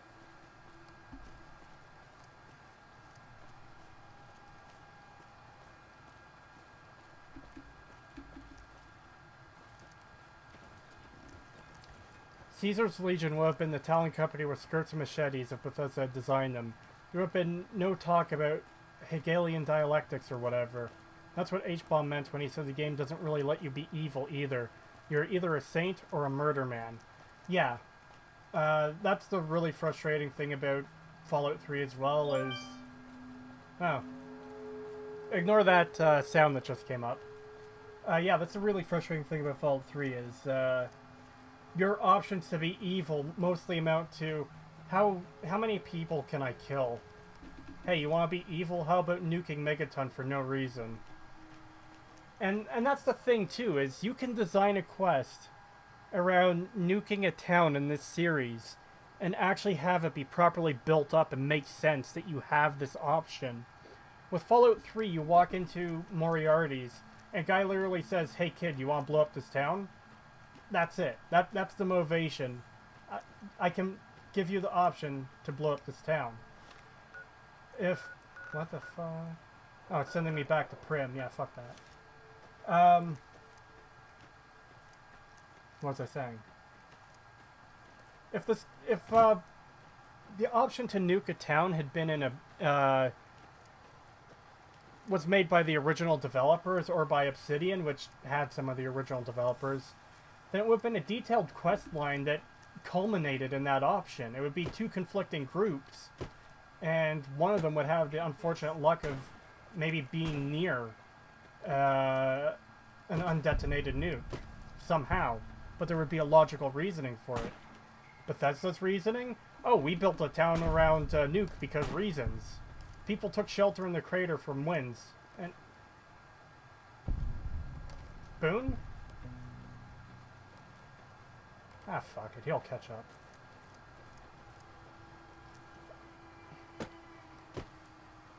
Anyways, yeah. Obsidian would have done the proper build-up, whether one faction had a nuke they could launch or just whatever. It would have made sense. The way a lot of the quests and even the quest I just did, how that was built up, how it changes, the situation evolves. Oh, fuck that. God damn it.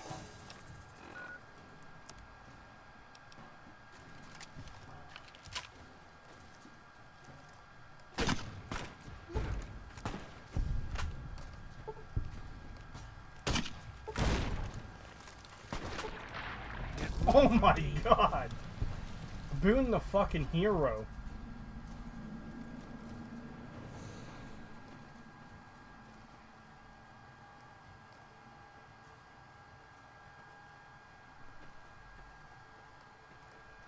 I didn't play Fallout 4. I've heard a lot about it. I want to see the shit show y'all are talking about and play for that. I can't play until I get a better PC and play on Steam. Honestly, I can't recommend against playing Fallout 4 enough. Like, whatever price you buy, you could get the game for $1 on Steam or wherever. You could get the game for $1, and you still would have felt like you've wasted your fucking money. Just fuck Fallout 4. The most frustrating part about that game to me is that you could see a hint of a lot of great ideas that maybe some people at Bethesda wanted to put in that game, but they never got developed the way they should have. You know, you've got groups like the Triggermen, which are like this mafia type group. And what is their role in the series? Oh, they're just... Sorry, what is their role in the game? They're just these generic gangstery guys who don't really have much of a presence outside of a couple quests. Maybe a dungeon.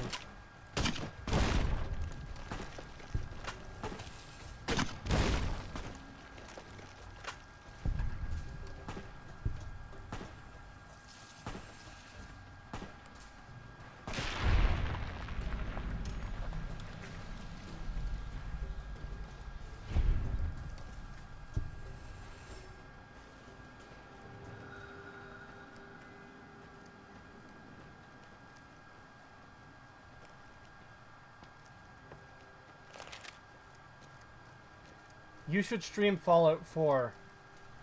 I'd rather fucking drink 10 gallons of fucking cyanide.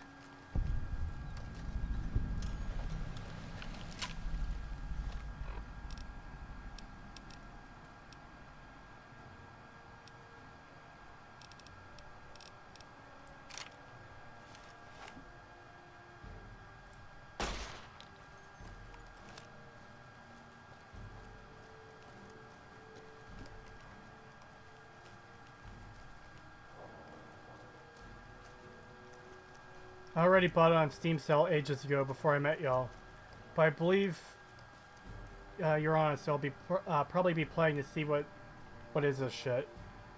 But like a bad crash, it's like gotta see. Well, sure, I guess if you already own it, then the only thing you're wasting at that point is your time. As much shit as I talk about that game, because god fucking damn do I hate that game. I got a situation with some... Yeah, I know about the situation. Anyways, yeah, I talk a lot of shit about Bethesda games. I'm horribly critical of them. But I do in a way, hope you enjoy the game. You spent money on it. It's from a series you like. Like, I can't wish ill will upon you for owning... Or, I wouldn't say ill will, but I can't wish you to dislike the game. I honestly hope you do like it, for whatever reason you can get out of it. But just to me, the fact is, it's a fucking terrible game. What's your opinion on Elder Scrolls Online? I played it when it first came out, and I liked it, I enjoyed it, but I couldn't bring myself to keep playing it. I don't know why. I can't explain why I didn't stick with it.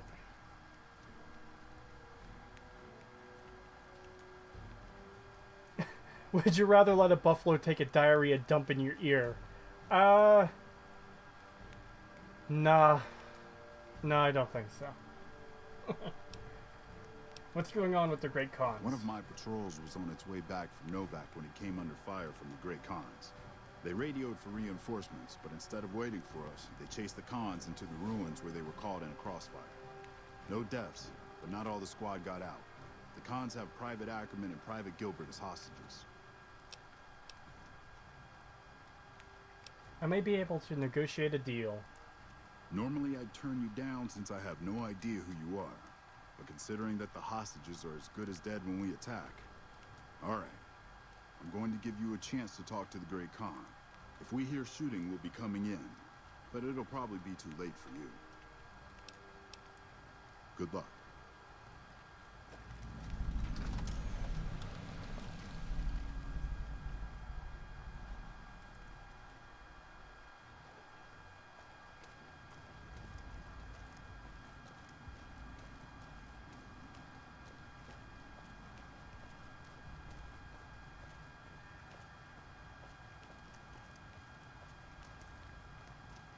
From what I heard, you can only go to Morrowind in the base game of Elder Scrolls Online.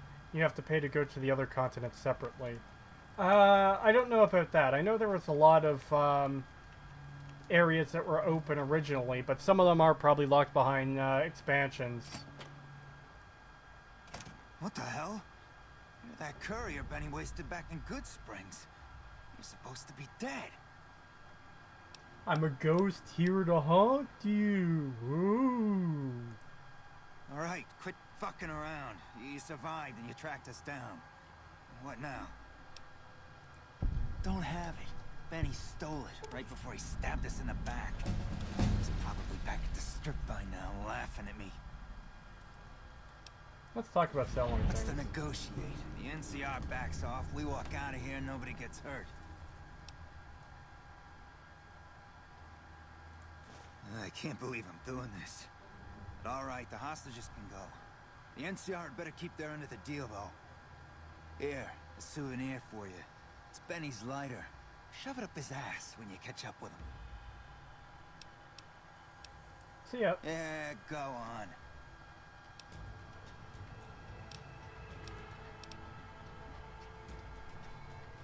See... Yeah.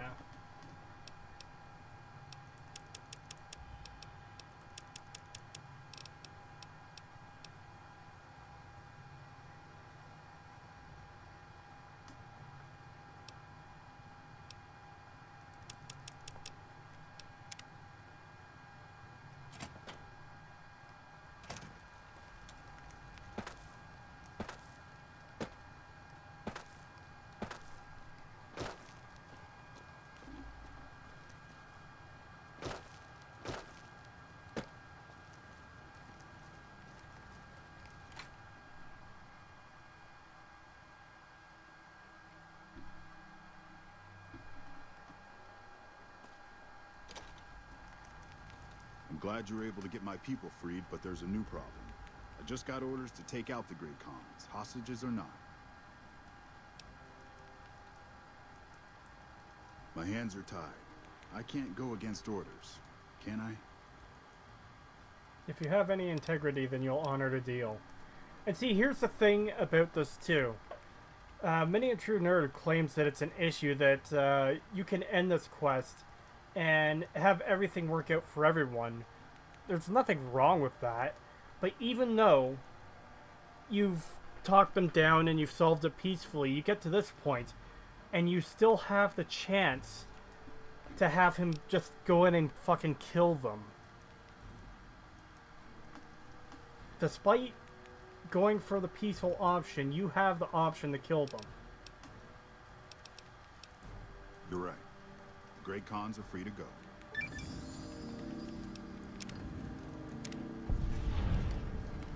There's nothing wrong with a quest that can end well like that. Right, Boone? Nah.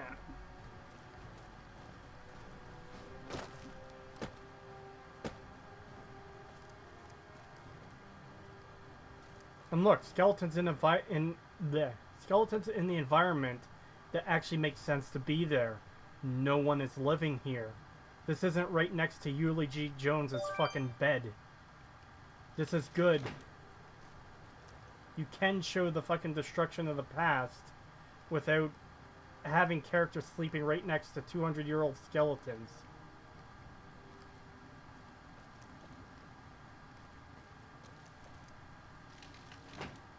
I love New Vegas' snarky dialogue. Yeah, it's great.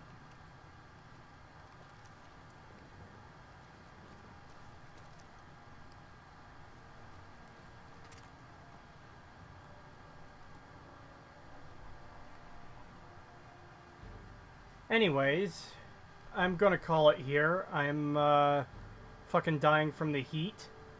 I think it got up to like 33 Celsius today, so that's a nightmare.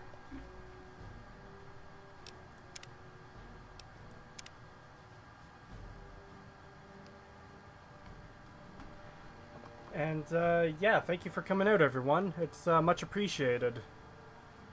I don't know when I'll be streaming next, but see you all then, I guess.